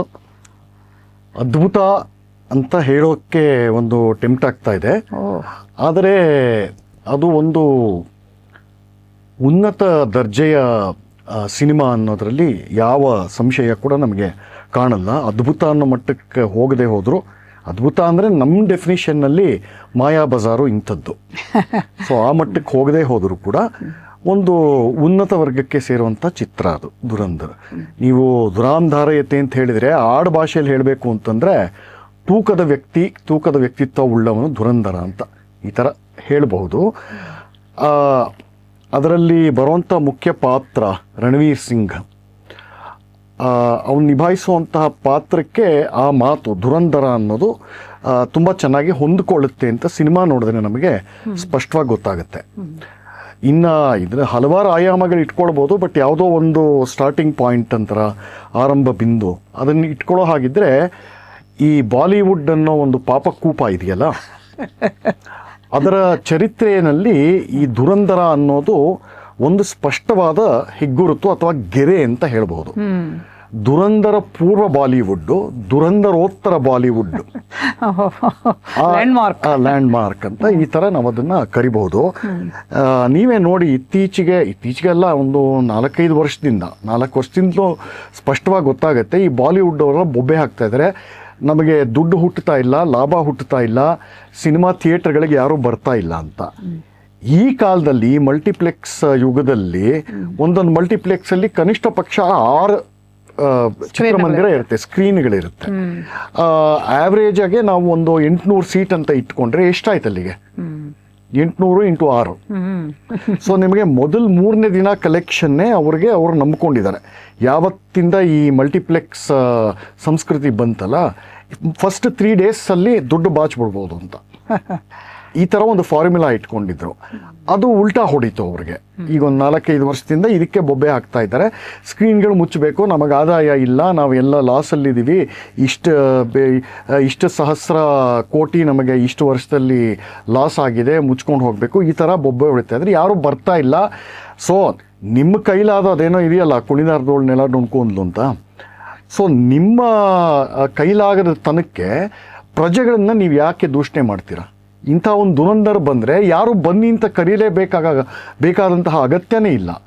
4ನೇ ವಾರ, ಇಂಥ ಕಾಲದಲ್ಲಿ 4ನೇ ವಾರದಲ್ಲೂ 50 ಕೋಟಿ ಕಲೆಕ್ಷನ್ನು, ಫ್ರೈಡೇ ಕಲೆಕ್ಷನ್ ಅಂದರೆ ಚಿತ್ರ ಆ ಥರ ಆ ಗುಣಮಟ್ಟದಲ್ಲಿ ಅಷ್ಟು ಚೆನ್ನಾಗಿದ್ರೆ ಜನಗಳನ್ನ ಕರೆಯೋದೇ ಬೇಡ, ಬರ್ತಾರೆ. ನೀವು ಕೊಡ್ತಾ ಇದ್ದಂಥ ಚಿತ್ರ ಏನು, RAWನೂ ಒಂದು, ISI ಒಂದು, ಇಬ್ಬರಿಗೂ ಮೊಹಬ್ಬತ್ ಆಗುತ್ತೆ, ಇಷ್ಕ ಆಗುತ್ತೆ, ಇಬ್ಬರು ಜಗತ್ತಿನ ಶಾಂತಿ ಸ್ಥಾಪನೆಗೋಸ್ಕರ ಮದುವೆ ಆಗೋ ಹೋರಾಡಿ ಶಾಂತಿ ಸ್ಥಾಪನೆ ಮಾಡ್ತಾರೆ. ಇಂಥ ಕಥೆಗಳು. Pakistanis are also like us ಅಂತ ಈ ಥರ ಒಂದು ಇವರು ಸ್ಪೈ ಯೂನಿವರ್ಸ್ ಅಂತ ಇಂಥ ಕಳಪೆ ಕೊಚ್ಚೆ ಸಿನಿಮಾಗಳು ಮಾಡಿದ್ರೆ ಯಾರು ಬರ್ತಾರೆ? ಯಾಕೆ ಬರಬೇಕು? ಹೊಡೆದಿರುವಂಥದ್ದು ಕೆಲಸ ಮಾಡಿದ್ದು ದುರಂಧರ. ಅಂದ್ರೆ ಇದು ವಾಸ್ತವಿಕಕ್ಕೆ ಹತ್ತಿರ ಇದೆ ಅನ್ನೋದು ಒಂದು. ವಾಸ್ತವಿಕವೇ ಹೌದು. ಯಾಕೆಂದ್ರೆ ಅದು ಅಲ್ಲಿ ಡೇಟಾಗಳು ಹಾಕಿ ಏನೇನು ಘನಘೋರಗಳು ನಡೀತು ಭಾರತದ ಮೇಲೆ ಪಾಕಿಸ್ತಾನದಿಂದ ಅನ್ನೋದನ್ನೆಲ್ಲ ಬಹಳ ಸ್ಪಷ್ಟವಾಗಿ ಹೇಳಿದ್ದಾರೆ. ಅದು ಸತ್ಯಕ್ಕೆ ತುಂಬಾ ಹತ್ತಿರವಾಗಿದೆ. ಅದು ಒಂದು ಬಹಳ ಮುಖ್ಯವಾದಂತ ಅಂಶ, ಜನ ಆಕರ್ಷಿತರಾಗೋದಕ್ಕೆ ಅಂತ ಅನ್ಸುತ್ತೆ. ಸತ್ಯನೇ ಒಂದು ಮುಖ್ಯ ಪಾತ್ರ ಅಂತ ಹೇಳಿದ್ರೆ ತಪ್ಪಾಗುತ್ತೆ. ಹೌದು. ಅನೇಕ ಪಾತ್ರಗಳ ಪೈಕಿ 2, ಒಂದು ಸತ್ಯ. ಅಂದರೆ ಎಲ್ಲೂ ಕೂಡ ಬೇರೆ ಬೇರೆ ಈ ಪಾಕಿಸ್ತಾನ, ISI, ಕಾಶ್ಮೀರಕ್ಕೆ ಸಂಬಂಧಪಟ್ಟಂಥ ಸಿನಿಮಾಗಳು, ಕಳಪೆ ಸಿನಿಮಾಗಳು ಬಂತಲ್ಲ ಈಗ ಒಂದು 20-25 ವರ್ಷದಲ್ಲಿ, ಅವೆಲ್ಲ ಒಂದು ಥರದಲ್ಲಿ ವಾರ್ನಿಷ್ ಹಚ್ಚುವಂಥದ್ದು, ಬಿಳಿ ಬಣ್ಣ ಹಚ್ಚೋದು, ವೈಟ್ ವಾಷಿಂಗು. ದುರಂಧರಲ್ಲಿ ಅದು ಮಾಡಲಿಲ್ಲ. ಇದ್ದಂಗೆ ಹಾಗೆ ಬಹಳ ರಾ ಅಂತಾರಲ್ಲ, ಹಸಿಯಾಗಿ ತೋರಿಸಿದ್ದಾರೆ. ಹಾಗೆ ಅದು ಹಾಗೆ ನಡೆಯುತ್ತೆ ಅಂತ ಒಂದು 70 mm ಅಲ್ಲಿ ಕಣ್ಣಿಗೆ, ಮುಖಕ್ಕೆ, ಪಂಚೇಂದ್ರಿಯಗಳಿಗೂ ರಾಚೋ ಹಾಗೆ ತೋರಿಸಿದ್ದಾರೆ. ಅದಕ್ಕೆ ಸಾಕಷ್ಟು ಜನಕ್ಕೆ ದುರಂಧರ್ ಪೂರ್ವದ ಯುಗದಲ್ಲಿರುವಂತಹ ಸಿನಿಮಾದವ್ರಿಗೆ ಅವರ ಉಪಜೀವಿಗಳು ಉಪೋಪಜೀವಿಗಳು ಇವ್ರಿಗೆಲ್ಲ ಎಲ್ಲ ಕಡೆ ಉರಿ ಹತ್ಕೊಂಡಿರೋದು ಈ ಕಾರಣಕ್ಕೆ. ಸತ್ಯವನ್ನು ಅಷ್ಟು ಹಸಿಯಾಗಿ ತೋರಿಸಿದ್ದಾರೆ. ಸೊ ಈ ಗಟ್ಸ್ ಯಾರಿಗೂ ಇರಲಿಲ್ಲ. ಅಂದರೆ ಡೇಟ್ಗಳ ಸಮೇತ, ನೀವು ಹೇಳ್ದಂಗೆ ಡೇಟ್ಗಳ ಸಮೇತ, ಹೆಸರುಗಳ ಸಮೇತ. ಅಲ್ಲಿ ನೋಡಿದ್ರೆ ಅಜಿತ್ ದೋವಾಲ್ ಅಂತಲೇ ಗೊತ್ತಾಗುತ್ತೆ, ಅಜಯ್ ಸಾನ್ಯಾಲ್ ಅಂತ ಮಾಡಿರ್ಬೋದು. ಆದರೆ ಈ ಯುಗದಲ್ಲಿ ಎಲ್ಲರಿಗೂ ಎಲ್ಲ ಇನ್ಫಾರ್ಮೇಷನು 2 ಸೆಕೆಂಡಲ್ಲಿ ಫೋನಲ್ಲೇ ಕೈಯಲ್ಲೇ ಸಿಗುತ್ತೆ ನಿಮಗೆ. ಖಂಡಿತ. ಅಂಥ ಕಾಲದಲ್ಲಿ ಇದನ್ನು ಮಾಡಿ ಗೆದ್ದುಕೊಂಡಿದ್ದಾರಲ್ಲ, ಇದು ಇನ್ನೊಂದು ದೊಡ್ಡ ಮುಖ್ಯ ಆಯಾಮ ಈ ಧುರಂಧರ್ ಚಿತ್ರದ್ದು ಹೇಳಬೇಕು ಅಂತಂದರೆ. ಇನ್ನು ಆ ಕಾಲದ ಇದು ಯಾಕೆ ಉರಿ ಹತ್ಕೊಂಡಿರೋದು ಅಂತಂದರೆ, ಈ ಪಾಕಿಸ್ತಾನಕ್ಕೂ ಬಾಲಿವುಡ್ಗೂ ಅನೈತಿಕವಾದ ನಂಟು ಬಹಳ ಹಿಂದೆಯಿಂದಾನೇ ಇದೆ. ಮಿನಿಮಮ್ ಅಂದರೆ ಒಂದು 50 ವರ್ಷ ಇಂದ ನಂಟು, 50 ಅಲ್ಲ, ಸ್ವಾತಂತ್ರ್ಯ ಬಂದಾಗಿಂದ. ಆದರೆ ಅದು ಉಲ್ಬಣ ಆಗಿದ್ದು 90ರ ದಶಕದಲ್ಲಿ. ಈ ಖಾನ್ ತ್ರಯರ್ ಬಂದ್ರಲ್ಲ, ಅದು ಇಲ್ಲಿದ್ದು ಎಲ್ಲಿಗೋ ಹೋಯ್ತು. ಅದಕ್ಕೆ ಅವ್ರ ಉಪಜೀವಿಗಳು, ಅದಕ್ಕೆ ಬಾಲಿವುಡ್ ಅನ್ನ ಉರ್ದು ವುಡ್ ಅಂತಾನೆ ಹೇಳ್ತಾರೆ. ಉರ್ದು ವುಡ್ ಅಂತಾರೆ, ಬ್ರಾತೆಲ್ ವುಡ್ ಅಂತಾರೆ. ಒಬ್ಬ ಅಮೆರಿಕನ್ ಜರ್ನಲಿಸ್ಟ್ ಬರೆದಿದ್ದಾರೆ, ನನ್ನ ಮಾತಲ್ಲ, ಒಬ್ಬ ಅಮೆರಿಕನ್ ಜರ್ನಲಿಸ್ಟು 2011-13 ಒಂದು ಈ ಬಾಲಿವುಡ್ ಬಗ್ಗೆನೇ ಒಂದು ಇನ್ವೆಸ್ಟಿಗೇಟಿವ್ ಆರ್ಟಿಕಲ್ ಬರೆದಿದ್ದಾರೆ. ಅದರಲ್ಲಿ ಹೇಳ್ತಾನೆ, Bollywood is the most organised prostitution ring in the whole world ಅಂತ. ಆದರೆ ನನಗನ್ಸುತ್ತೆ ಈ ಬಾಲಿವುಡ್ಡೇ ಹಾಲಿವುಡ್ ಅನ್ನ ಕಾಪಿ ಮಾಡ್ಕೊಂಡಿರೋದು. ಹೌದು, ಅಲ್ಲ ಅವ್ರಿಗೆ ಅಲ್ಲಿಲ್ದೇ ಇರೋದಿಲ್ಲ. ಅವ್ರಿಗೆ ನೋಡಿ, ಮೂಲ ಸಾಮಗ್ರಿ, ಕಥೆಯಿಂದ ಹಿಡಿದು ಮೂಲ ಸಾಮಗ್ರಿ ಮತ್ತೆ ಅವರ ಈ ಮಾನಸಿಕ ಒಂದು ಗುಲಾಮಗಿರಿ ಇದೆಯಲ್ಲ, ಅದಕ್ಕೆ ಮುಖ್ಯ ಕಾರಣ ಹಾಲಿವುಡ್ ನೀವು ಇಮಿಟೇಟ್ ಮಾಡಕ್ಕೆ ಆ ಮಾನಸಿಕ ಗುಲಾಮಗಿರಿ ಇದೆಯಲ್ಲ, ಅದು ಇಲ್ಲಿಲ್ಲ. ಅದು ಇಲ್ಲಿಲ್ಲ. ದುರಂಧರಲ್ಲ, ಅದು ಒಂದು ಲವಲೇಶ ಕೂಡ ಇಲ್ಲ. ಇರೋದನ್ನ ಇದ್ದ ಹಾಗೆ ನೇರವಾಗಿ ನಡೆದ ಹಾಗೆ ಹೇಳ್ಬಿಟ್ಟಿರೋದ್ರಿಂದ ಒಂದು ಲಿಸ್ಟ್ಗಳು ತೆಗೀರಿ, ಎಷ್ಟೊಂದು ಯೂಟ್ಯೂಬ್ ಚಾನೆಲ್ಗಳು ಯಾವ್ಯಾವ ಬಾಲಿವುಡ್ ಸಿನಿಮಾ ಎಲ್ಲೆಲ್ಲಿಂದ ಹೊಡೆದಿರೋದು, ಎಷ್ಟೆಷ್ಟು ಸಿನಿಮಾಯಿಂದ ಕಾಪಿ ಮಾಡಿರೋದು. Sholay India's greatest film of all time ಅಂತಾರಲ್ಲ, ಹೇಳ್ತಾರೆ. ಒಬ್ಬ ಯೂಟ್ಯೂಬ್ ಅವನು ಪುಣ್ಯಾತ್ಮ 38 ಸೀನು, ಶೋಲೆನಲ್ಲಿ ಬರುವಂಥ 38 ಸೀನು ಒಂದು 15-16 ಹಾಲಿವುಡ್ ಸಿನಿಮಾಗಳಿಂದ ಕಟ್ ಆ್ಯಂಡ್ ಪೇಸ್ಟ್ ಮಾಡಿದ್ದಾನೆ ಅಂತ. ಹಾಗಾಗಿ ಪಕ್ಕದಲ್ಲೇ ಕ್ಲಿಪ್ಗಳಿಟ್ಟು ತೋರಿಸಿರೋ ವಿಡಿಯೋ ಇದೆ. ಈ ಥರ ಎಷ್ಟು ಇಲ್ಲ. ಒಂದು ಕಾಲದಲ್ಲಿ ಬೊಂಬಾಯಲ್ಲಿ ಹೋಟೆಲ್ ಸಿ ರಾಕ್ ಅಂತಿತ್ತು. ಅಲ್ಲಿ ಸ್ಕ್ರಿಪ್ಟ್ ರೈಟರ್ಗಳಿಗೆಲ್ಲ ರೂಮ್ ಹಾಕಿ ಅಲ್ಲಿ ಅವರು ಕತೆ ಬರೆಯೋದಕ್ಕೆ, ಡೈಲಾಗ್ ಬರೆಯೋದಕ್ಕೆ ಕೊಡ್ತಾಯಿದ್ರು. ಅದು ಈಗಲೂ ಇದೆ, ಆ ಪ್ರತಿ ಇನ್ನೂ ಇದೆ. ಸೊ ಆ ಸಿ ರಾಕ್ ಹೋಟೆಲ್ನಲ್ಲಿ ಮೊದಲು ಈ ಸಲೀಂ ಜಾವಿಯದ್ದು ಇಂಥ ಇವ್ರು ಇದಾರಲ್ಲ, ಅವರಷ್ಟು ಧೂರ್ತರಿನ್ ಯಾರೂ ಇಲ್ಲ. ಸಲೀಂ ಜಾವಿಯದ್ದು, ಅಮಿತಾಬ್ ಬಚ್ಚನ್, ಇವರು 3 ಜನ ಸೇರಿಕೊಂಡು ನಮ್ಮ ವಿಶೇಷವಾಗಿ ನಮ್ಮ ಹಿಂದೂ ಸಮಾಜ, ನಮ್ಮ ಆಚರಣೆಗಳು, ನಮ್ಮ ಸಂಸ್ಕೃತಿಗೆ ಮಾಡಿರೋಷ್ಟು ಡ್ಯಾಮೇಜ್ ಪ್ರಾಯಶಃ ಯಾರೂ ಮಾಡಿಲ್ಲ. ಪಾಕಿಸ್ತಾನ ಮಾಡಿಲ್ಲ, ಹಿಂದೆನೂ ಹೇಳಿದೆ, ಆ ಮಟ್ಟಕ್ಕೆ ಮಾಡಿದ್ದಾರೆ ಬಿಡಿ. ಸೊ ಅವ್ರು ಏನ್ ಮಾಡೋದು ಕಾರಣನೂ ನೀವು ಹೇಳ್ಬಿಡ್ಬೇಕು. ಯಾಕಂದ್ರೆ ಸಿನಿಮಾ ಅನ್ನೋದು ತುಂಬಾ ಪ್ರಭಾವಶಾಲಿ ಮಾಧ್ಯಮ. ನಾವು 2-2.5 ಗಂಟೆ ಏಕಾಂತದಲ್ಲಿ ಕೂತ್ಕೊಂಡು ಕಣ್ಣು ಮನಸ್ಸು ಸಕಲೇಂದ್ರಿಯಗಳನ್ನು ಅಲ್ಲಿ ಕೇಂದ್ರೀಕರಿಸಿ ಅದು ಹಾಗೇ ನಮ್ಮ ಒಳಗೆ ಹೋಗ್ಬಿಡುತ್ತೆ. ಅದರಿಂದ ತುಂಬಾ ಡೇಂಜರ್. ಹೀಗಾಗಿ ಅವರಿಂತ ಹೋಟ್ಲ್ಗಳಲ್ಲಿ ಕೂತ್ಕೊಂಡು ನಮ್ಮ ವೇಷಭೂಷಗಳ ಸಮೇತ ನಮ್ಮ ಹುಡುಗಿರೆಲ್ಲ ಯಾಕೆ ಈ ತರ ನಾವು ಆಡೋ ಮಾತು, ನಾವು ಬಳಸೋ ಪದಜಾಲ ಎಲ್ಲ ಸಿನಿಮಾದಿಂದ ಎಷ್ಟು ಪ್ರಭಾವ ಆಗಿದೆ ಅನ್ನೋದು ನಮಗೆ ಅರಿವಿಲ್ಲದಂತೆ ನಾವು ಮಾತಾಡ್ತೀವಿ ಆ ಭಾಷೆನ. ಸೊ ಅಲ್ಲಿ ಕೂತ್ಕೊಂಡು ಆ ಹೋಟ್ಲ್ ರೂಮಲ್ಲಿ ಸಿಡಿಗಳು ತರಿಸ್ಕೊಂಡು, ಕ್ಯಾಸೆಟ್ ಇದ್ದಿದ್ದು, ವಿಡಿಯೋ ಕ್ಯಾಸೆಟ್ ತರಿಸ್ಕೊಂಡು ಹೇರಳವಾಗಿ ಹಾಲಿವುಡಿಂದ ಇದು ಚೆನ್ನಾಗಿತ್ತಾ ತಗೋ ಒಂದು ಲೈನು, ಇನ್ನೊಂದು ಅದು ಆ ಸೀನ್ ಚೆನ್ನಾಗಿದೆಯಾ, ಆ ಡೈಲಾಗ್ ಚೆನ್ನಾಗಿದೆಯಾ, ಈ ಕಥೆದ ಒಂದು ಎಪಿಸೋಡ್ ಚೆನ್ನಾಗಿದೆಯಾ, ಈ ಥರ ಕಟ್ ಆ್ಯಂಡ್ ಪೇಸ್ಟ್ ಮಾಡಿ ಬಿಸಾಕ್ತಾ ಇದ್ರು. ಇದು ಇವತ್ತು ಅವರೇ ಹೇಳ್ತಾರೆ, ಅದೇ ಸಲೀಂ ಜಾವೇದ್ ಇವತ್ತು ಹೇಳ್ತಾರೆ. ಹೌದಾ? ವಯಸ್ಸಾಯ್ತಲ್ಲ, ವೃದ್ಧ ನಾರಿ ಪತಿವ್ರತ, ಇನ್ನ ಬಚ್ಚಿಟ್ಕೊಳಕ್ಕಾಗಲ್ಲ. ಈ ಯುಗದಲ್ಲಿ, ಟೆಕ್ನಾಲಜಿ ಯುಗದಲ್ಲಿ ಎಲ್ಲ ನಿಮ್ಮ ಅಂಗೈಲೇ ಇದ್ದಾಗ ಸೊ ನೀವು ಬಚ್ಚಿಟ್ಕೊಳಕ್ಕಾಗಲ್ಲ. ಅದನ್ನ ಜಸ್ಟಿಫೈ ಯಾವ ಥರ ಮಾಡ್ತಾನೆ ಪುಣ್ಯಾತ್ಮ ಸಲೀಂ ಖಾನ್ ಅಂದರೆ, every film is a copy of a copy of a copy ಅಂತ. ಸರಿ ಹೇಗಿದೆ ಮಾಡೋ ಕಳ್ತನ ಮಾಡಿ ಭವನಗಳು ಸೌಧಗಳೆಲ್ಲ ಕಟ್ಕೊಂಡು ಐಷು ಆರಾಮಿ ಎಲ್ಲ ಜೀವನ ಮಾಡಿಕೊಂಡು ಕೊನೆಗೆ ಇದೇನಿದು ಕನ್ಫೆಷನ್ ಇದು. ಸೊ ಇದನ್ನ, ಈ ದುಷ್ಪರಂಪರೆನ ಒಡೆದಿದ್ದು ಧುರಂಧರ್. ಯಾವುದ್ರದ್ದು ಕಾಪಿ ಇಲ್ಲ ಇದರಲ್ಲಿ, ಒರಿಜಿನಲ್. ಮತ್ತೆ ರಿಯಾಲಿಟಿನ ಅಷ್ಟು ಪ್ರಭಾವಶಾಲಿಯಾಗಿ ತೋರಿಸುವಂಥದ್ದು ಕೆಲಸ ಇದೆಯಲ್ಲ, ಅದು ಅಲ್ಪ ಸ್ವಲ್ಪದ ಸಾಧನೆ ಅಲ್ಲ ಅದು. ಈಗ ನೀವು ಹೇಳ್ತಾ ಇದ್ದೀರಾ ಅದನ್ನು ತೋರಿಸುವಂಥ ಇದು ಪ್ರಭಾವಶಾಲಿ ಮಾಧ್ಯಮ ತುಂಬ ಪ್ರಭಾವಯುತವಾಗಿ ಮಾಡಿದ್ದಾರೆ ಅಂತ. ಆದರೆ ಸತ್ಯವನ್ನು ಹೇಳುವಂಥ ಇನ್ನೂ ಕೆಲವು ಸಿನಿಮಾಗಳು ಬಂತು. ಈಗ ಕಾಶ್ಮೀರ್ ಫೈಲ್ಸ್ ಆಗಲಿ, ಕೇರಳ ಸ್ಟೋರಿ ಆಗಲಿ, ಇಂಥವೆಲ್ಲ ಬಂದಿದೆ. ಅದರಲ್ಲೂ ಇರೋದು ಸತ್ಯ. ಇನ್ಫ್ಯಾಕ್ಟ್ ಆ ಸತ್ಯ ಎಷ್ಟು ದುರ್ಭರವಾಗಿದೆ, ಎಷ್ಟು ಘೋರವಾಗಿದೆ ಅಂದರೆ ಪೂರ್ತಿ ತೋರ್ಸೋಕ್ಕಾಗೋದಿಲ್ಲ. ಅದರಿಂದ ಅಲ್ಪ ಸ್ವಲ್ಪ ಮಾತ್ರ ಅಲ್ಲಿ 100% ಇದ್ರೆ ಇಲ್ಲಿ 10-20 ತೋರಿಸ್ಬೋದು. ಅಂಥದ್ದು ಕೂಡ ಅದನ್ನು ಮೀರಿಸುವಂಥದ್ದು. ಈಗ ನನಗೆ ಒಂದು ಸಂದೇಹ, ಈಗ ಧುರಂಧರು ಕೂಡ ಇದ್ದಿದ್ದನ್ನು ಇದ್ದ ಹಾಗೆ ತೋರಿಸ್ತಾ ಇದೆ. ಅದು ಹಿಸ್ಟಾರಿಕಲ್ ಫ್ಯಾಕ್ಟ್ ಅಂತ, ಸತ್ಯ ಇತಿಹಾಸದಲ್ಲಿ ನಡೆದಿರುವಂಥದ್ದು. ಆದರೆ ಅದನ್ನ ಹೇಳಿದ್ರೆ ಜನ ಈ ರೀತಿ ಮುಗಿಬಿದ್ದು ನೋಡಲಿಲ್ಲ, ಇದನ್ನ ನೋಡ್ತಾ ಇದ್ದಾರೆ. ಹಾಗೆ ನೋಡಿದ್ರೆ ನಾವಾಗಲೇ ಮಾತಾಡ್ಕೊಂಡ ಹಾಗೆ ಧುರಂಧರಲ್ಲಿ ತುಂಬ ಘೋರವಾದಂಥ ರೀತಿಯಲ್ಲಿದೆ ಆ ಶಬ್ದ. ನಮಗೆ ಅಪ್ಪಳಿಸುತ್ತೆ ಕಿವಿಗಳಿಗೆ. ಸ್ವಲ್ಪ ವಾಲ್ಯೂಮ್ ಕಮ್ಮಿ ಮಾಡಬಹುದಾಗಿತ್ತು, ಚೆನ್ನಾಗಿ ಮಾಡಬಹುದಿತ್ತು. ಅತಿಯಾಗಿ ಮಾಡಿಬಿಟ್ಟಿದ್ದಾರೆ. ಬ್ಯಾಕ್ಗ್ರೌಂಡ್ ಮ್ಯೂಸಿಕ್ ಏನೋ ಈ ಕಾಲದ ಟೇಸ್ಟ್ ಯಾವ ಕಾಲದಾಗ್ಲಿ ನೋಡೋರು ನಾವೇ ಅಲ್ವೇ, ನಮ್ಮ ಕಿವಿಗಳು ನೆಟ್ಟಗಿರ್ಬೇಕಲ್ಲ. ಕರ್ಣ ಕಠೋರವಾಗಿದೆ ಅದು, ತುಂಬಾ ತುಂಬಾ. ಕೆಲವರೆಲ್ಲ ನನ್ನ ಜೊತೆಲಿ ಬಂದಿದ್ದವರು ಕಿವಿ ಮುಚ್ಕೊಂಡ್ಬಿಟ್ರು, ನೋಡೋಕ್ಕಾಗಲ್ಲ, ಕೇಳೋಕ್ಕಾಗಲ್ಲ ಅಂತ. ಹೌದು, ಆ ಥರ ಇದೆ. ಈಗ ಅದಕ್ಕೂ ಇದಕ್ಕೂ ಏನ್ ವ್ಯತ್ಯಾಸ ಅಂದ್ರೆ ಬಹಳ ಸಿಂಪಲ್. ಕ್ರಾಫ್ಟ್ ಶೈಲಿ, ಸಿನಿಮಾ ಸ್ಕ್ರೀನ್ ಪ್ಲೇ ಮಾಡಿರುವಂತಹ ಶೈಲಿ, ಅದು ವಿಜುವಲ್ ಮೀಡಿಯಂ ಅಲ್ವಾ ಸಿನಿಮಾ ಅನ್ನೋದು. ಆ ಶೈಲಿ ಅಷ್ಟು ಕಂಪೆಲಿಂಗ್ ಆಗಿದೆ, ಅಂದ್ರೆ ಬಲವಂತವಾಗಿ ಹಿಡಿದು ನಮ್ಮನ್ನ ಕೂಡಿಸ್ಕೊಳ್ಳುತ್ತೆ ಸೀಟಲ್ಲಿ. ಈ ಗುಣ, ಈ ಒಂದು ಆರ್ಟ್ ಆಫ್ ಸ್ಕ್ರೀನ್ ಪ್ಲೇ ಇದೆಯಲ್ಲ, ಅದು ಕಾಶ್ಮೀರ್ ಫೈಲ್ಸ್ಗೆ ಇರಲಿಲ್ಲ. ಮುಖ್ಯವಾಗಿ ಕಾಶ್ಮೀರ್ ಫೈಲ್ಸ್ಗೆ ಇರಲಿಲ್ಲ. ಒಂಥರ ಡಾಕ್ಯುಮೆಂಟ್ರಿ ಶೈಲಿನಲ್ಲಿ ಅದು ಹೋಗುತ್ತೆ ಕತೆ ಅನ್ನೋದು. ಇಲ್ಲಿ ಕತೆ ಮತ್ತೆ ಪಾತ್ರಗಳೇ ನಡೆಸ್ಕೊಂಡು ಹೋಗುತ್ತೆ. ಐಡಿಯಲ್ ಅದು. ಕಥಾಪಾತ್ರಗಳು ಮತ್ತೆ ಘಟನಾವಳಿಗಳಿಗೆ ಒಂದು ಒಳ್ಳೆ ಮೇಳ ಕುದುರಿಕೊಂಡಿದೆ ಧುರಂಧರಲ್ಲಿ. ಅದಕ್ಕೆ ನಮಗೆ ಅದು ಇಷ್ಟ ಆಗೋದು. ಆಮೇಲೆ ಇಲ್ಲಿ ನಿಮಗೆ ಎಲ್ಲೂ ಕೂಡ ಡಾಕ್ಯುಮೆಂಟ್ರಿ ಫೀಲ್ ಅನ್ನೋದು ಬರೋದೇ ಇಲ್ಲ. ಅದು ಒಂದು ನೀವು ಹೇಳ್ತಾ ಇದ್ದೀರಿ. ಆದರೆ ನನಗನ್ಸಿದ್ದು, ನಾನು ಇದನ್ನು ಕುರಿತು ಸ್ವಲ್ಪ ಆಳವಾಗಿ ಯೋಚನೆ ಮಾಡಿದಾಗ, ನೋಡಿ, ಕಾಶ್ಮೀರ್ ಫೈಲ್ಸು ಮತ್ತು ಕೇರಳ ಸ್ಟೋರಿ ಇದೆಲ್ಲ ಇಲ್ಲೇ ಭಾರತದಲ್ಲೇ ಇರುವಂತಹ ಒಂದು ಪಂಗಡವನ್ನು ಕುರಿತು. ಅವರು ಈಗಲೂ ಇರುವಂತಹ ಹಿಂದೂಗಳ ಮೇಲೆ ನಡೆಸಿರುವಂತಹ ಅತ್ಯಾಚಾರ, ಘನಘೋರವಾದಂತಹ ಅಪಚಾರಗಳು. ಇದನ್ನ ಹೇಳಿದ್ರೆ ಅದನ್ನ ನೋಡಬಾರದು, ಅದು ಸುಳ್ಳು ಅಂತ ಹೇಳುವಂತ ಒಂದು ದೊಡ್ಡ ಚಂಕ್, ಒಂದು ಸೆಕ್ಷನ್ ನಮ್ಮ ಸಮಾಜದಲ್ಲಿದೆ. ಅವರು ಅಡೆತಡೆಗಳನ್ನು ಒಡ್ಡಿದ್ರು, ಅದನ್ನ ಪ್ರದರ್ಶಿಸಬಾರದು ಅಂತ ಹೇಳಿದ್ರು. ಆಮೇಲೆ ಅಲ್ಲಿ ಹೋಗಿ ಗಲಾಟೆಗಳು ಮಾಡಿದ್ರು.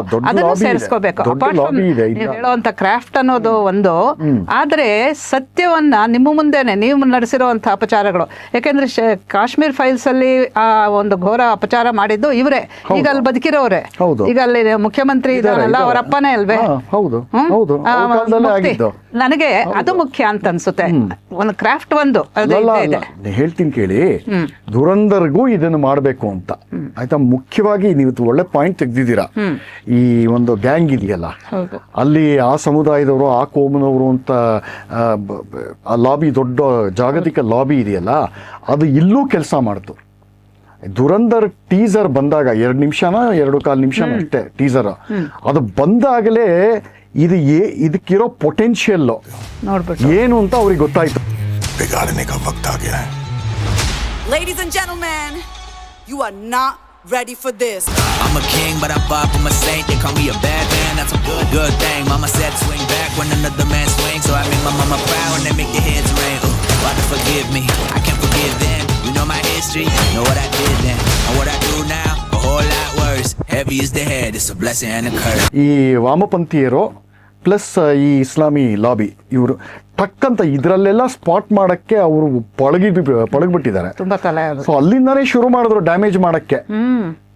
ಆ ಟೀಸರ್ ಅನ್ನ ಸಿಕ್ಕಾಪಟ್ಟೆ ಕಂಡೆಮ್ ಮಾಡಿ ರಿವ್ಯೂಗಳು ಬರೆಯೋದು, ಇದು ಯಾಕೋ ಬಹಳ ಮಾರ್ಮಿಕವಾಗಿದೆ, ಬಹಳ ದೇಶದ ಏನೋ ಆಂತರಿಕ ಭದ್ರತೆಗೆ ಇಂಥದ್ದಕ್ಕೆಲ್ಲ ಧಕ್ಕೆ ಕೊಡುತ್ತೆ, ಕೋಮು ಸೌಹಾರ್ದತೆ ಸಾಮರಸ್ಯಕ್ಕೆ ಬಹಳ ಕುಂದು ತರುವಂತ ಸಿನಿಮಾ ಅಂತ ಶುರು ಮಾಡಿಬಿಟ್ಟಿದ್ರು ಡ್ಯಾಮೇಜ್ ಮಾಡಕ್ಕೆ. ಆದ್ರೆ ದುರಂಧರ್ಗೆ ಇದ್ದಿದ್ದು ಇನ್ನೊಂದು ಅಡ್ವಾಂಟೇಜ್ ಏನು ಅಂತಂದ್ರೆ, ಅದಕ್ಕಿರೋ ಬ್ಯಾಕಿಂಗು ಕೂಡ ರಿಲಯನ್ಸ್ ಜಿಯೋ ಜೊತೆಗೆ ಆ ಡೈರೆಕ್ಟರ್ ಇದ್ದಾರಲ್ಲ, ಆ ಡೈರೆಕ್ಟರ್ ಟ್ರ್ಯಾಕ್ ರೆಕಾರ್ಡ್ ಅದ್ಭುತವಾಗಿದೆ.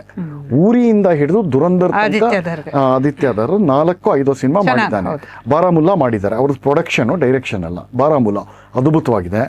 ಊರಿ ಮಾಡಿದ್ದಾರೆ, ಆಮೇಲೆ ಆರ್ಟಿಕಲ್ 370 ಮಾಡಿದ್ದಾರೆ, ಈಗ ದುರಂಧರ್, ಇದು 4ನೇದು. ಸೊ ಈ ಟ್ರ್ಯಾಕ್ ರೆಕಾರ್ಡ್ ಇರುವಂಥದ್ದು ಎಲ್ಲಾನು ಸಿನಿಮ್ಯಾಟಿಕ್ ಆಗೂ ಕೂಡ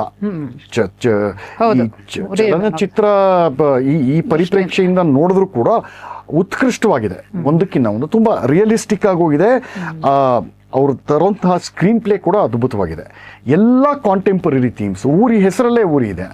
ಬಾರಾಮುಲ್ಲಾ ಎಲ್ಲಿರೋದು? ಬಾರಾಮುಲ್ಲಾ ಜಮ್ಮು ಕಾಶ್ಮೀರ. ಈ ತರ ಇಟ್ಕೊಂಡು ಅವರು ಮಾಡಿದ್ದಾರೆ. ಹಾಗಾಗಿ ಆ ಟ್ರ್ಯಾಕ್ ರೆಕಾರ್ಡ್ ಒಂದು ಇದಾಗತ್ತೆ. ಜೊತೆಗೆ ಅವರು ಬಾಲಿವುಡ್ ಒಳಗಡೆನೆ ಇದ್ಕೊಂಡು ಇನ್ನೂ ಒಂದು ಆಯಾಮ ಇದೆ, ಮುಖ್ಯ ಆಯಾಮ, ದುಡ್ಡು. ಬಾಲಿವುಡ್ ಅಲ್ಲಿರೋರು ಕೊನೆಗೆ ಸೋಲೋದು ದುಡ್ಡಿಗೆ. 1,000 ಕೋಟಿ ಬಂತು ಅಂತಂದ್ರೆ ಯಾರು ಈ 3-4 ವಾರದಿಂದ ಬೈತಾ ಇದಾರಲ್ಲ, ಒಂದು ದೊಡ್ಡ ವರ್ಗ ಇವನ ಆಫೀಸ್ ಎದುರುಗಡೆ ಕ್ಯೂ ಕಟ್ಕೊಂಡು ನಿಂತಿರುತ್ತೆ. ಸರ್ ನಿಮ್ ನೆಕ್ಸ್ಟ್ ಫಿಲಮ್ಗೆ ನಾನು ಒಂದಷ್ಟು ಇನ್ವೆಸ್ಟ್ ಮಾಡ್ತೀನಿ ಅಂತ. ಸೊ ಬಾಲಿವುಡ್ ಅಂಡರ್ಸ್ಟ್ಯಾಂಡ್ಸ್ ಮನಿ. ಈ ಪ್ರೆಷರ್ ಹಾಕೋ ಒಂದು ವರ್ಗದಲ್ಲಿ ಮುಖ್ಯವಾದ ಒಂದು ಹೆಸರು ಹೇಳ್ತೀನಿ, ಅನುಪಮಾ ಚೋಪ್ರಾ ಅಂತ. ಈಕೆ ಒಂದು ಚೋಪ್ರಾನ ಹೆಂಡತಿ ಹೇಳ್ತೀನಿ, ಪೂರ್ತಿ ಪಂಚಾಂಗ ನೋಡ್ಬೋದು ಅವ್ರದ್ದು, ಜಾತಕ ಕುಂಡ್ಲಿ ನೋಡೋಣ. ಹೇಳಿ. ಈಕೆ ಮದುವೆ ಆಗೋಕ್ಕಿಂತ ಮುಂಚೆ ಈಕೆ ಮೂಲ ಹೆಸರು ಅನುಪಮಾ ಚಂದ್ರ ಅಂತ. ಅನುಪಮಾ ಚಂದ್ರ ಯಾರ ಮಗಳು ಅಂತಂದ್ರೆ ಕಾಮ್ನಾ ಚಂದ್ರ ಅಂತ. ಆಯ್ತಾ? ಈ ಕಾಮ್ನಾ ಚಂದ್ರ ಕೂಡ ಬಾಲಿವುಡ್ ಅಲ್ಲಿ 80s ಇಂದ ಆಕ್ಟಿವ್ ಆಗಿದ್ದಾರೆ. ಆಕೆ ಮುಖ್ಯವಾಗಿ ಡೈಲಾಗು, ಸ್ಕ್ರೀನ್ ಪ್ಲೇ, ಆಕಾಶವಾಣಿಗೆ ನಾಟಕಗಳೆಲ್ಲ ಬರ್ಕೊಡ್ತಾ ಇದ್ದಂತಹ ವ್ಯಕ್ತಿ ಕಾಮ್ನಾ ಚಂದ್ರ. ಈಕೆ ಬರೆದಂತಹ ಕತೆಗಳು ಬರೆದಿದ್ದು ಸಿನಿಮಾಗಳ ಹೆಸರು ರಾಜ್ ಕಪೂರ್ ತೆಗೆದಿದ್ದು ಪ್ರೇಮ್ ರೋಗ, ಆಮೇಲೆ ಚಾಂದನಿ ಅಂತ ಒಂದು ದೊಡ್ಡ ಹಿಟ್ ಬಂತಲ್ಲ ಅದು, ಆಮೇಲೆ 1942 ಲವ್ ಸ್ಟೋರಿ, ಅದಕ್ಕೂ ಈಕೆನೆ ಕತೆ ಮತ್ತೆ ಡೈಲಾಗು ಬರ್ದಿದ್ದಾರೆ ಅಂತ ಅನ್ಸುತ್ತೆ. ಸೊ ಅದನ್ನ ತೆಗೆದಂತಹ ಮನುಷ್ಯನ ಹೆಸರು ವಿನೋದ್ ಚೋಪ್ರಾ. ಮುಂದೆ ಈ ವಿನೋದ್ ಚೋಪ್ರಾ ಇವನ್ಗೆ ಅಳಿಯ ಆಗ್ತಾರೆ. ಸೊ ಅನುಪಮಾ ಚಂದ್ರ ಹೋಗಿ ಅನುಪಮಾ ಚೋಪ್ರಾ ಆಗ್ತಾರೆ. ಸರಿ. ಈ ಅನುಪಮಾ ಚೋಪ್ರಾಗೆ ಅಣ್ಣನೋ ತಮ್ಮನೋ, ಆತನ ಹೆಸರು ವಿಕ್ರಮ್ ಚಂದ್ರ ಅಂತ. ಆತ ಇಷ್ಟು ದಪ್ಪ ನಾವೆಲ್ ಬರೆದಿದ್ದಾನೆ, ಸೇಕ್ರೆಡ್ ಗೇಮ್ಸ್ ಅಂತ. ಹಿಂದೂ ಸಮಾಜನ, ನಮ್ಮ ಭಾರತ ಸಮಾಜನ, ಭಾರತೀಯತೆಯನ್ನ ಹೇಗೆ ಕೊಚ್ಚೆ ಮಾಡಬೇಕೋ ಹಾಗಾಗೆಲ್ಲ ಮಾಡಿದ್ದಾನೆ. ಆ ಸೇಕ್ರೆಡ್ ಗೇಮ್ಸು ಇತ್ತೀಚೆಗಷ್ಟೇ 8-10 ವರ್ಷದ ಕೆಳಗೆ ಒಂದು ವೆಬ್ ಸೀರೀಸ್ ಆಯಿತು. ಅತ್ಯಂತ ಕೀಳು ಮಟ್ಟದಲ್ಲಿ ಇರುವಂತಹ ವೆಬ್ ಸೀರೀಸು. ಎಂದಿನಂತೆ ಅದು ಆಂಟಿ ಬ್ರಾಹ್ಮಿನ್, ಆಂಟಿ ಹಿಂದೂ ಗೊತ್ತಿರೋದೆ. ಅಂದ್ರೆ ದೇವತೆಯರು ಇದೆಲ್ಲ ಆಚಾರ ವಿಚಾರಗಳನ್ನೆಲ್ಲ ತುಚ್ಛೀಕರಿಸೋದು, ನಿಂದಿಸೋದು. ಇದು ವಿಕ್ರಮ್ ಚಂದ್ರ. ಆಕೆಗೆ ಇನ್ನೊಬ್ಳು ಸಹೋದರಿ ಇದ್ದಾಳೆ, ಆಕೆ ಹೆಸರು ತನುಜಾ ಚಂದ್ರ ಅಂತ. ಅವಳು ಇಲ್ಲಿ ತನಕ 2 ಸಿನಿಮಾ ಮಾಡಿದ್ದಾಳೆ. ಒಂದು ದುಶ್ಮನ್ ಅಂತ, ಅದು ಹಾಲಿವುಡ್ ರೀಮೇಕ್. ಇನ್ನೂ ಒಂದು ಹಾಲಿವುಡ್ ರೀಮೇಕ್, ಅದರ ಹೆಸರು ಸಂಘರ್ಷ್ ಅಂತ. ಅದಕ್ಕೆ ಈಕೆ ಡೈರೆಕ್ಟರ್. ಅದು ಸೈಲೆನ್ಸ್ ಆಫ್ ದ ಲ್ಯಾಂಪ್ಸ್ ಅಂತ ಸಿಕ್ಕಾಪಟ್ಟೆ ದೊಡ್ಡ ಹಿಟ್ ಆಯ್ತು ಅಲ್ಲಿ. Psychological thriller silence of the lamps ಅಂತ. ಆಯ್ತಾ? ಆಂಟನಿ ಹಾಪ್ಕಿನ್ಸ್ ಅಂತ ಅವನು ಒಂದು ಮುಖ್ಯ ಪಾತ್ರ, ಜೋಡಿ ಫಾಸ್ಟರ್, ಆಂಟನಿ ಹಾಪ್ಕಿನ್ಸ್. ಅದರ ಕೆಟ್ಟ ಕೊಳಕ ಹಿಂದಿ ಅನುವಾದ ಇದು ಯಾವುದು, ಸಂಘರ್ಷ. ಆ ಸಂಘರ್ಷ ಸೈಲೆನ್ಸ್ ಆಫ್ ದ ಲ್ಯಾಂಪ್ಸ್ ಅಲ್ಲಿ ಒಬ್ಬ ಸೀರಿಯಲ್ ಕಿಲ್ಲರ್ ಇರ್ತಾನೆ. ಅವ್ನು ಸೀರಿಯಲ್ ಕಿಲ್ಲರ್ ಆಗೇ ತೋರಿಸಿದಾರಲ್ಲಿ. ಇಲ್ಲಿ ಆ ಸೀರಿಯಲ್ ಕಿಲ್ಲರ್ನ ಪಾತ್ರ ಮಾಡಿರೋನು ಆಶುತೋಷ್ ರಾಣಾ ಅಂತ. ಆ ಪಾತ್ರದಿಂದನೇ ಅವನು ಮುಂಚೂಣಿಗೆ ಬರ್ತಾನೆ. ಅವನು ಯಾರು ಅಂತಂದ್ರೆ ಒಬ್ಬ ಬ್ರಾಹ್ಮಣ ಪುರೋಹಿತ. ಅವನು ಸೀರಿಯಲ್ ಕಿಲ್ಲರ್, ಮಕ್ಕಳನ್ನ ನರಬಲಿ ಕೊಡ್ತಾ ಇರ್ತಾನೆ. ತನಗೆ ಇದು ಬಂದ್ಬಿಡ್ಲಿ, ಇಮ್ಮಾರ್ಟಾಲಿಟಿ ಬಂದ್ಬಿಡ್ಲಿ ಅಂತ, ನಾನು ಚಿರಂಜೀವಿ ಆಗ್ಬೇಕು ಅಂತ. ಹೆಂಗೆಲ್ಲ ಸಂಸ್ಕೃತ ಶ್ಲೋಕಗಳನ್ನ ಆಯ್ದು ಮಾಡೋದು.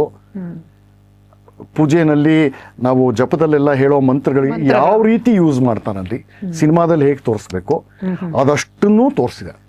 ಇದು ತನುಜಾ ಚಂದ್ರ. ಮತ್ತೆ ಅವಾಗಲೇ ಹೇಳಿದ್ನಲ್ಲ, Anupama Chopra is the wife of Vinod Chopra. ಈ ಮನುಷ್ಯಂದು ಒಂದು ಇತಿಹಾಸ ಇದೆ.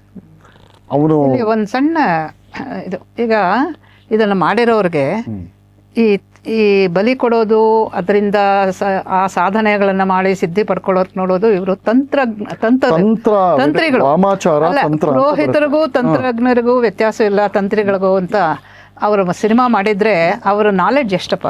ಅವು ನಾಲೆಡ್ಜ್ ಹಾಕ್ಬೇಕು, ಅಜೆಂಡಾ ಇರೋ ಕಡೆ ನಾಲೆಡ್ಜ್ ಹಾಕ್ಬೇಕು. ಇಷ್ಟು ಅನ್ಯಾಯ ಮಾಡಬಹುದಾ? ಆರ್ಡಿನರಿ ಪುರೋಹಿತರಿಗೆ ಇದೆಲ್ಲ ಬರೋದೇ ಇಲ್ಲ, ತುಂಬಾ ಮಾಡ್ತಾರೆ. ಇದು ಅವರ ಆಂಬಿಟಲ್ ಇರೋದೇ ಇರಲ್ಲ. ಇದು ತಂತ್ರ ಮಾಡೋರು. ಹೌದು. ಆಮೇಲೆ ವಿನೋದ್ ಚೋಪ್ರಾ ಕಡೆ ನಾವು ಬರೋ ಹಾಗಿದ್ರೆ, ಅವನ ದೊಡ್ಡ ಹಿಟ್ ಸಕ್ಸಸ್, ಮೊದಲನೇ ದೊಡ್ಡ ಸಕ್ಸಸ್ ಅಂದ್ರೆ ಪರಿಂದ ಅಂತ 90s ಬಂದಿದ್ದ ಸಿನಿಮಾ. ಅದು ಸಿಕ್ಕಾಪಟ್ಟೆ ದೊಡ್ಡ ಸಕ್ಸಸ್ ಆಯಿತು. ಇವತ್ತು ಅದನ್ನ ಗಿಲ್ಟ್ ಅಂತೆಲ್ಲ ಮಾತಾಡ್ತಾರೆ. ಅಲ್ಲಿ ಮುಖ್ಯವಾದ ಒಬ್ಬ ವಿಲನ್ ಪಾತ್ರ, ಖಳನಾಯಕನ ಪಾತ್ರ ಅಣ್ಣ ಅಂತ ಅವನ ಹೆಸರು. ಅವನು ಒಬ್ಬ ತಮಿಳ್ ಅಯ್ಯರ್ ಅಥವಾ ಪಾಲ್ಘಾಟ್ ಅಯ್ಯರ್, ಕೇರಳ ಅಯ್ಯರ್ ಅಂತ ಆ ಥರ ತೋರಿಸ್ತಾರಲ್ಲಿ. ಆಯ್ತಾ?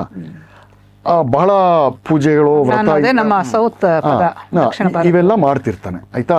ಅವನಿಗೆ ಯಾವ ಅಂಡರ್ ವರ್ಲ್ಡ್ ಡಾನ್ ಅವನಿಗೆ ಯಾವ ಮುಚ್ಚು ಮರೆ, ಯಾವ ಹ್ಯೂಮನ್ ಫೀಲಿಂಗ್ಸು ಏನೂ ಇರೋದಿಲ್ಲ. ಅತ್ಯಂತ ಕ್ರೂರಿ. ಸ್ವಂತ ಹೆಂಡತಿ ಮಕ್ಕಳನ್ನೇ ಬೆಂಕಿ ಹಾಕಿ ಸುಟ್ಟು ಬಿಟ್ಟಿರ್ತಾನೆ ಅಂಥವನು. ಅವನು ಕೊನೆಯಲ್ಲಿ ಅವನೊಬ್ಬ ಚೇಲ ಇರ್ತಾನೆ. ಅವನ ಚೇಲನಿಗೆ ಇವನು ಬೆನ್ನಿಗೆ ಚೂರಿ ಹಾಕ್ತಾನೆ. ಚೂರಿ ಹಾಕಿ ಅವನ ವೈರಿ ಒಬ್ಬ ಇರ್ತಾನೆ, ಮೂಸಾ ಅಂತ. ಅವನು ಮುಸಲ್ಮಾನ. ಅವನಿಗೆ ಇವನು ದ್ರೋಹ ಮಾಡಿ, ಚೇಲನಿಗೆ ಇವನು ದ್ರೋಹ ಮಾಡಿ ಅವನ ಕೈಗೆ ಒಪ್ಪಿಸ್ಬಿಟ್ಟು ಕೊಲ್ಲಿಸ್ತಾನೆ. ಇದು ಪರಿಂದ. ಆಯ್ತಾ? ಅದನ್ನ ಮಾಡ್ಬೋದು, ಅದನ್ನೇ ಇಟ್ಕೊಂಡು ಒಂದು ಸೆಗ್ಮೆಂಟ್ ಮಾಡ್ಬೋದು. ಇದಾದ್ಮೇಲೆ ಅವನು ತೆಗೆದಂತಹ ಇನ್ನ 2 ಕುಖ್ಯಾತ ಸಿನಿಮಾಗಳು ಅಂತಂದ್ರೆ ಮಿಷನ್ ಕಾಶ್ಮೀರ್. ಸೊ ಈ ಮಿಷನ್ ನೋಡಿದ್ದೀನಿ ನಾನು. ಮಿಷನ್ ಕಾಶ್ಮೀರ್ ಗೊತ್ತು. ಬೇಸಿಕಲಿ ಎಲ್ಲ ಕಾಶ್ಮೀರಿ ಮುಸ್ಲಿಮರು ಟೆರರಿಸ್ಟ್ಗಳೆಲ್ಲ ಈ ಥರ ಮಾಡ್ತಾರಲ್ಲ, ಅದು. ಇನ್ನೊಂದು ಶಿಕಾರ ಅಂತ ಮೊನ್ನೆ ಬಂತು 4-5 ವರ್ಷದ ಕೆಳಗೆ. ಸೊ ಅದು ಡಿಸರ್ವೆಡ್ಲಿ ಸಿಕ್ಕಾಪಟ್ಟೆ ಫ್ಲಾಪ್ ಆಯಿತು, ಭಾಳ ಒಳ್ಳೇದು. ಅದ್ರ ಜೊತೆಗೆ ಒಂದು ಅಲ್ಲಿ ಆ ಸಿನಿಮಾ ನೋಡಿದಂಥ ಒಬ್ಬರು ಕಾಶ್ಮೀರಿ ಪಂಡಿತರ ಒಂದು ಬವಣೆ ಇತ್ತಲ್ಲ, ಅದನ್ನು ಯಾವ ಮಟ್ಟಕ್ಕೆ ತುಚ್ಛೀಕರಿಸ್ಬೋದು ಆ ಮಟ್ಟಕ್ಕೆ, ಅದಕ್ಕಿಂತನೂ ನೀಚ ಮಟ್ಟಕ್ಕೆ ಹೋಗಿ ಮಾಡಿದ್ದಾನೆ. ಅಲ್ಲಿ ಥಿಯೇಟ್ರಲ್ಲಿದ್ದ ಒಬ್ಬ ಕಾಶ್ಮೀರಿ ಪಂಡಿತರು ಇವನು ಕ್ವಶನ್ ಮಾಡಿದ್ರೆ, ಆಗಿದ್ದಾಯ್ತು ಬಿಡಿ, ನನ್ನೇನು ಕೇಳ್ತೀರಾ, ಸಿನಿಮಾ ನೋಡ್ಕೊಳ್ಳಿ ಅಂತ ಒಂದು ಉದ್ದಟತನದ ಒಂದು ಜವಾಬ್ ಕೊಟ್ಟಿರ್ತಾರೆ. ಹುಡುಗಿನೂ ಕೂಡ ಹೆಂಗಸು ಸಿಕ್ಕಾಪಟ್ಟೆ ಗಲಾಟೆ ಮಾಡಿ ಮಾಡಿದ್ದಾರೆ. ಆಯ್ತಾ? ಇಂಥ ಫ್ಯಾಮಿಲಿಗೆ, ಇಂಥ ಈಕೋ ಸಿಸ್ಟಮ್ಗೆ ಸೇರೋ ಈಕೆ ಅನುಪಮಾ ಚೋಪ್ರಾ. ಇವಳು ಫಸ್ಟ್ ರಿವ್ಯೂ ಕೊಡ್ತಾಳೆ ಈ ದುರಂಧರ್ ಬಂದ ಮೇಲೆ. ಇನ್ಫ್ಲಮೇಟ್ರಿ, ಆಂಟಿ ಪಾಕಿಸ್ತಾನ್, ಏನದು ಹೈ ಆನ್ ಟೆಸ್ಟೋಸ್ಟೆರೋನ್ ಅಂತ ಈ ಥರ ಎಲ್ಲ ಸಿಕ್ಕಾಪಟ್ಟೆ ವಿಶೇಷಣಗಳನ್ನ ಅಬ್ಬರವಾಗಿ ರೀತಿಯಲ್ಲಿ ಕೊಡ್ತಾಳೆ. ಅವಳು ರಿವ್ಯೂ ಬಂದಿದ್ದು ಒಂದು 20-30 ನಿಮಿಷದಲ್ಲಿ ನಮ್ಮ ಜನಗಳು ತೊಗೊಳ್ತಾರೆ ತರಾಟೆ. ಅವಳಿಗೆ ಹೆದರಿಕೆ ಆಗ್ಬಿಟ್ಟು ಆ ರಿವ್ಯೂನ ಡಿಲೀಟ್ ಮಾಡಿಬಿಡ್ತಾಳೆ, ಅಂದರೆ ಪ್ರೈವೇಟ್ ಮಾಡಿಬಿಡ್ತಾಳೆ ಯೂಟ್ಯೂಬಲ್ಲಿ. ಅಂದರೆ ಅವೇರ್ನೆಸ್ ಒಂದು ಬಂದಿದೆ, ಈ ದುರಂಧರ್ ನಿಜ, ನೀನು ಹೇಳೋದಲ್ಲ ನಿಜ ಅಂತ. ಆಂಟಿ ಪಾಕಿಸ್ತಾನ ಪ್ರೋ ಪಾಕಿಸ್ತಾನ ಆಗ್ಬೇಕಾ ಇಂಡಿಯಾ? ಅಂದ್ರೆ ನೋಡಿ, ಇವ್ರು ಯಾವ್ಯಾವ ಲಾಬಿಗಳಿಗೆ ಮತ್ತೆ ಅಲ್ಲಿಗೆ ಬರುತ್ತೆ ನೋಡಿ. ದುರಂಧರ ಪೂರ್ವ ಬಾಲಿವುಡ್ಗೆ ಸೇರಿದವ್ರು ಇವರೆಲ್ಲ. ಅಂದ್ರೆ ಈ ಲಾಬಿಗಳೆಲ್ಲ ಅವಳು ಗಂಡನೇ ತೆಗ್ದಿನಲ್ಲಮ್ಮ ಅಲ್ವಾ? ಎಷ್ಟೊಂದು ಅಲ್ವಾ ಕಾಶ್ಮೀರದ ಬಗ್ಗೆ, ಮಿಷನ್ ಕಾಶ್ಮೀರ ನೋಡಿ. ಸೊ ಈ ಸಿಸ್ಟಮ್ ಅಲ್ಲಿ ಇರೋರು, ಅದಕ್ಕೆ ಇವ್ರು ಇದನ್ನ ಬ್ಲಾಕ್ ಮಾಡಕ್ ಪ್ರಯತ್ನ ಪಟ್ಟರು, ಬಟ್ ಆಗಲಿಲ್ಲ. ಆ ರಿವ್ಯೂ ಬಂದು ಹೇಗಾರು ಮಾಡಿ ಜನಗಳನ್ನ ಒಂದು 100 ಜನ ಹೋಗೋ ಕಡೆ 10 ಜನ ಹೋಗೋಂಗೆ ಮಾಡಿದ್ರೆ ನಮ್ಮ ರಿವ್ಯೂ ಅಂತ ಪ್ರಭಾವ ಇದೆ ಅಂತ ತಮಗೆ ಎಕ್ಸಾಗರೇಟೆಡ್ ಸೆನ್ಸ್ ಆಫ್ ಸೆಲ್ಫ್ ಇಂಪಾರ್ಟೆನ್ಸ್ ಇದೆಲ್ಲ ಮಾಡ್ಕೊಂಡ್ರು. ಅದು ಅವ್ರಿಗೆ ತಿರುಗುಬಾಣ ಆಯ್ತು. ಈಗ ಜನ ಕೇರ್ ಮಾಡಲಿಲ್ಲ ಈ ಸರ್ತಿ. ನನಗೆ ಹರಾಸ್ಮೆಂಟ್ ಅಂತ, ಅದಕ್ಕೆ ವಿಕ್ಟಿಮ್ ಕಾರ್ಡ್ ರೆಡಿಯಾಗಿ ಇಟ್ಕೊಂಡಿರ್ತಾರೆ ಸಮಯ ಬಂದಾಗ. ಸೊ ಒಂದು ಗ್ರೂಪ್ ಇದೆ. ಅದೇ ರೀತಿ ಇನ್ನೊಬ್ಳಿದ್ದಾಳೆ, ಅವಳು ಆರ್ಫಾ ಖನ್ನೂಮ್ ಬಿರಿಯಾನಿ ಅಂತ. ಸೊ ಅವಳು ಇಂಥದ್ದೇ, ಇದೇ ಜಾತಿಗೆ. It is aunty Muslim. ಅಲ್ಲಿ ಕತೆ ನಡೀತಾ ಇರೋದು ಪಾಕಿಸ್ತಾನಲ್ಲಿ. ಅಲ್ಲೇನು ರಾಮ ಮಂದಿರ ತೋರಿಸ್ಬೇಕಾ? ಅಲ್ಲ, ಏನಿದ್ರ ಅರ್ಥ ಆಂಟಿ ಮುಸ್ಲಿಂ ಅಂದ್ರೆ? ಅಂದ್ರೆ ಇವ್ರಿಗೆ ಇದು ಆಂಟಿ ಹಿಂದೂನಾ ಏನು? ಅಲ್ಲಲ್ಲ, ನಿಜ ಹೇಳಿದ್ರೆ ಇವ್ರಿಗೆ ಡೈಜೆಸ್ಟ್ ಮಾಡ್ಕೊಳಕ್ ಆಗಲ್ಲ, ಎಲ್ಲೆಲ್ಲೋ ಉರಿ ಆಗುತ್ತೆ ಪಾಪ. ಎಲ್ಲೆಲ್ಲೋ ಉರಿ ಆಗುತ್ತೆ. ಅದಕ್ಕೆ last resort of a scoundrel is to call anti Muslim. ಅಷ್ಟೇ. ಅಂದರೆ ಇದು ಬೀರಿರೋ ಪ್ರಭಾವ ಮುಖ್ಯ ನಮಗೆ. ಯಾಕಂದರೆ ಅದು ಆ ಫಿಲಮ್ ಮೇಕಿಂಗ್ ಇಂಪ್ಯಾಕ್ಟ್ ಇದೆಯಲ್ಲ, ಆ ಸ್ಕ್ರೀನ್ ಪ್ಲೇ ಅಷ್ಟು ಗಟ್ಟಿಯಾಗಿ ಇಲ್ಲದೆ ಹೋಗಿದ್ದಿದ್ರೆ, ಒಂದು 50% ಅದಕ್ಕಿಂತ ಸ್ವಲ್ಪ ಸಡ್ಲ ಇದ್ದಿದ್ರೆ ಈ ಮಟ್ಟದ ಇಂಪ್ಯಾಕ್ಟ್ ಆಗ್ತಾ ಇರಲಿಲ್ಲ. ಜೊತೆಗೆ ನೈಜ ಘಟನೆಗಳನ್ನ ಕ್ರಾನಾಲಜಿಲಿ ಬರುತ್ತೆ ನೋಡಿ, ಬಹಳ ಜಾಣತನ. ಅಂದ್ರೆ ಅವನು ಚಾಪ್ಟರ್ 1 ಚಾಪ್ಟರ್ 2 ಅಂತ ಡಿವೈಡ್ ಮಾಡಿದ್ದಾನೆ. ನಿಮ್ಗೆ ಆ ಘಟನಾವಳಿಗಳನ್ನ ಕ್ರಮ ಮಾಡಿದ್ದಾರೆ. ಇನ್ನೂ ಒಂದು ಏನು ಅಂತಂದ್ರೆ, ಈಗಿರೋ ಜನರೇಷನ್ಗೆ ಹೇಳ್ತಾ ಇರೋದು, ನಾವು ನೀವು ಎಲ್ಲ ಆ ಸಿನಿಮಾಲ್ ಬರೋ ಘಟನೆಗೆ ಪ್ರತ್ಯಕ್ಷ ಆ ಕಾಲದಲ್ಲಿ ಇದ್ದವ್ರು ನಾವು. ಹೌದು, ವಿ ಹ್ಯಾವ್ ಎಕ್ಸ್ಪೀರಿಯನ್ಸ್ ದಟ್ ಅಲ್ವಾ? ಈ ಜಸ್ವಂತ್ ಸಿಂಗು ಪಾಪ ಅಜಿತ್ ದೋವಲ್ ಅಲ್ಲೆಲ್ಲ ಹೋದಾಗ ಮೊದಲನೇ ಸೀನೆ ಹೇಗಿದೆ ಅದದು ಅಲ್ವಾ? ಸೊ ನಮಗೆ ಹಾಗೆ ತಾಕುತ್ತೆ, ಎಷ್ಟು ನೋವು ನಮಗೆ ಹಾಗೆ ತಾಕುತ್ತೆ. ಅದಾದ ನಂತರ ಈಗೊಂದು 20-22 ವರ್ಷ ಆಗಿರೋ ಹುಡುಗರಿಗೆ ಅದ್ರ ಬಗ್ಗೆ ಏನು ಐಡಿಯಾನೇ ಇರೋದಿಲ್ಲ ನೋಡಿ. ನಿಮಗೆ ಆ ಇಡೀ ಸಿನಿಮಾ ನಡೆಯೋದು NDA ಗೌರ್ಮೆಂಟಿನ ಕೊನೆ ಕಾಲದಲ್ಲಿ UPA ಗೌರ್ಮೆಂಟ್ ಅಷ್ಟು ಎರಡೂ ಅವಧಿಯಲ್ಲಿ ನಡೆಯುವಂಥ ಘಟನೆಗಳು. NDAನಲ್ಲೇ ಮೊದಲು ಆಗೋದು. ಮೊದಲು ಕಾಂದಹಾರ್ ಹೈಜಾಕ್ ಯಾವಾಗ ಆಗೋದು? 99 2 ವರ್ಷದ ಒಳಗಡೆ ಅದೇ ಹೈಜಾಕರ್ಸಲ್ಲಿ ಒಬ್ಬ ಪಾರ್ಲಿಮೆಂಟ್ಗೆ ನುಗ್ತಾನೆ ಅಂದರೆ ನಮ್ಮ ಒಳಗಡೆ ಇರುವಂತಹ ಆಂತರಿಕ ಶತ್ರುಗಳು ಹೆಂಗೆಲ್ಲ ಬಿಟ್ಕೊಟ್ಟಿದ್ದಾರೆ ಅನ್ನೋದು ಹೇಳ್ದೇನೆ ಹೇಳಿದ್ದಾರೆ. ಸ್ಪಷ್ಟವಾಗಿ ಹೆಸರು ಸಮೇತ ಹೇಳಿದಾರಲ್ಲ. ಇವತ್ತು ಕುಣಿದಾಡ್ತಿದೆಯಲ್ಲ ಒಂದು ಪಾರ್ಟಿ, ಅದೇ ಮುಖ್ಯವಾಗಿ ತಾನೆ ಬಾಪ್ ಅವ್ರ ಬೇಟ ಅಷ್ಟು ತಾನೆ ಹೇಗಿದೆ. ಸೊ ಇದನ್ನೆಲ್ಲ ಅಷ್ಟು ಜಾಣತನದಿಂದ ಮಾಡಿದ್ದಾನೆ. ಅದರ ಕ್ಲೈಮ್ಯಾಕ್ಸ್ 26/11. ನಿಮ್ಗೆ ಅದೆಲ್ಲ ರೆಡ್ ಸ್ಕ್ರೀನ್ ಬರುತ್ತಲ್ಲ, ಅತ್ಯದ್ಭುತವಾಗಿರೋಂಥ ಒಂದು ಮಾಸ್ಟರ್ ಸ್ಟ್ರೋಕ್ ಆ ಸಿನಿಮಾನಲ್ಲಿ. ಲೈವ್ ಆಡಿಯೋ ಇನ್ಸ್ಟ್ರಕ್ಷನ್ಸ್ ಕೊಡ್ತಿರ್ತಾನಲ್ಲ ಅಲ್ಲಿ, ಕರಾಚಿಯಿಂದ ಇಲ್ಲಿಗೆ ಬೊಂಬಾಯಿಗೆ. ಒಂದ್ ಹೆಸರು ಬಿಟ್ಬಿಟ್ಟಿದ್ದಾನೆ ಲೈವ್ ಇನ್ಸ್ಟ್ರಕ್ಷನ್ ಕೊಡುವಾಗ. ಯಾರು? ಒಬ್ಳು ಯೂಟ್ಯೂಬರ್. ಇವಾಗ ಈಗ ಪಾಪ ಅವಳು ಬೀದಿಗೆ ಬಂದ್ಬಿಟ್ಟಿದ್ದಾಳೆ ಲಿಟ್ರಲಿ. ದಾಬಾ ಅಲ್ಲಿ ಚಾರ್ಪಾಯಿ ಇರುತ್ತಲ್ಲ, ಅಲ್ಲೆಲ್ಲ ಮೈಕು ಮೊಬೈಲು ಎಲ್ಲ ಹಾಕೊಂಡು ಮೊದಲಿಂದಾನು ಮಾಡ್ತಿದ್ರು. ಅದೇ ಅನ್ಕೊಂಡೆ, ಓಬಿ ವ್ಯಾನ್ ಇತ್ತು, ಏನು ಇಲ್ಲ. ಹೇಳಿದ್ರಲ್ಲ ಆಗಿನ ಕಾಲದಲ್ಲಿ ಇದನ್ನೆಲ್ಲ ಪ್ರತ್ಯಕ್ಷವಾಗಿ ಕಂಡವರು, ಅದನ್ನ ಅನುಭವಿಸಿದವರು ನಾವು. ಅವಳ ಹೆಸರು ಹೇಳ್ತಾರೆ ಅನ್ಕೊಂಡೆ. ಹೇಳಿದ್ದಾರೆ, ಬಟ್ ನೇರವಾಗಿ ಹೇಳಿಲ್ಲ. ಜೈದಾ ಬುಟ್ಟೋ ಅದೇನೋ ಹೇಳಿದ್ದಾರೆ ಅದರಲ್ಲಿ. ಹೌದು.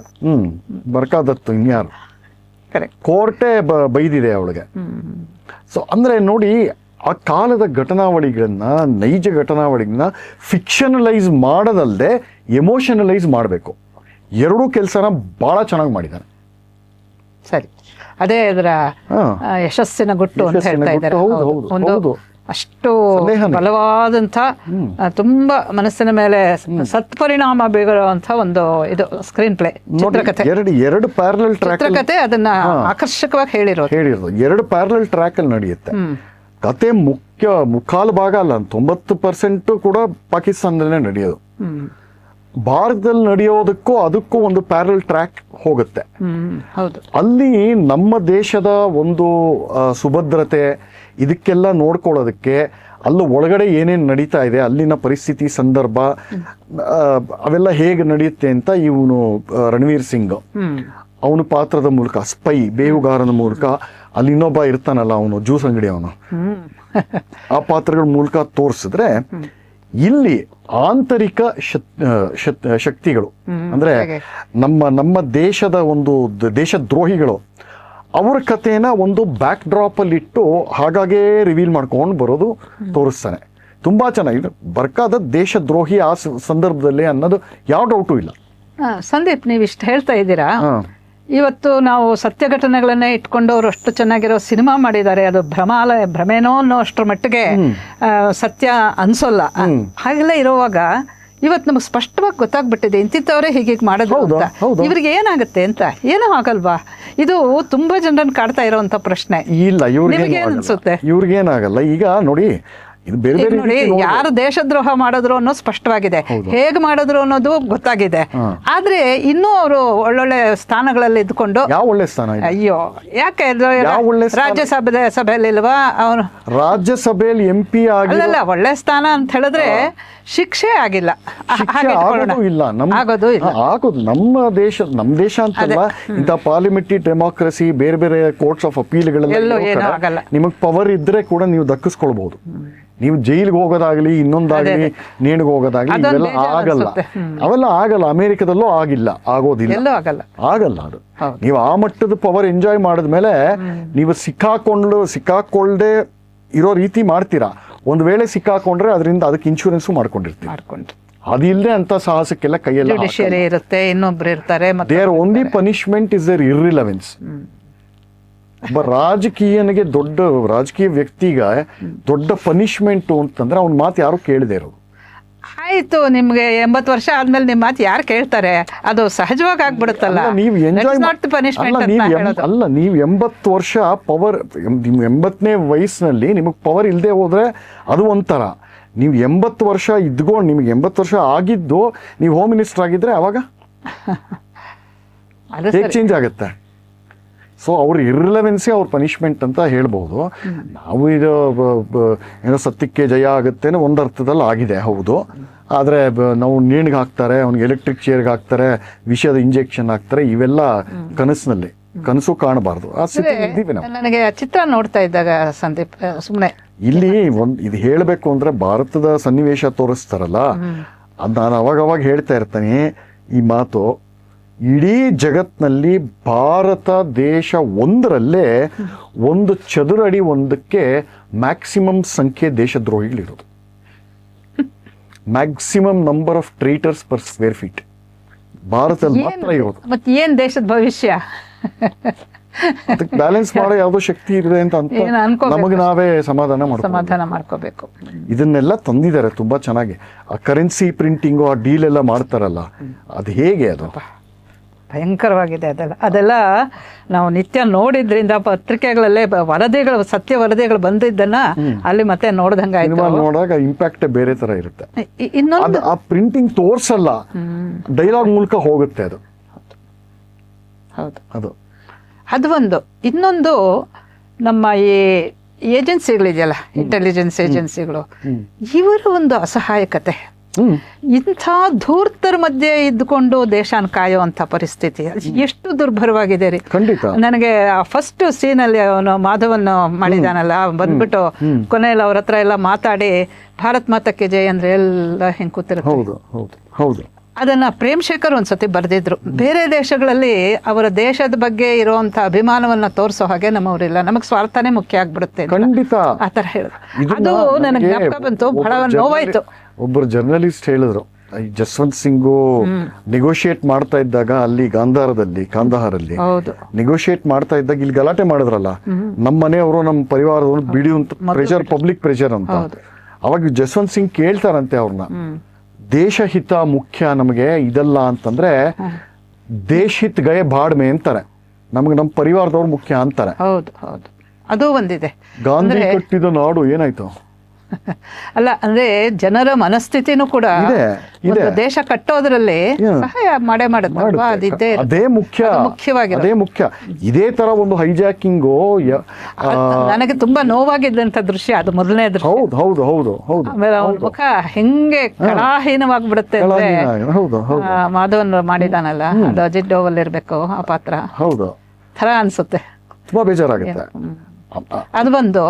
ಇನ್ನೊಂದು ತುಂಬಾ ಮನಸ್ಸಿಗೆ ನೋವಾಗುವಂಥದ್ದು, ಆ ಸೌರಭ್ ಕಾಲಿಯ ಪಾತ್ರ ಒಂದಿದೆಯಲ್ಲ, ಆತನಿಗೆ ನಾವು ಹೇಳ್ಕೊಳ್ಳೋಕ್ಕಾಗಲ್ಲ, ವರ್ಣಿಸೋದಕ್ಕಾಗಲ್ಲ. ಇತಿಹಾಸದಲ್ಲಿ ಹೀಗೆ ನಡೀಬಹುದಾ, ಜನರು ಈ ರೀತಿ ಇನ್ನೊಬ್ಬ ವ್ಯಕ್ತಿನ ನಡೆಸ್ಕೋಬಹುದಾ ಅನ್ನೋಷ್ಟ್ರ ಮಟ್ಟಿಗೆ ಅನಿಸೋದು.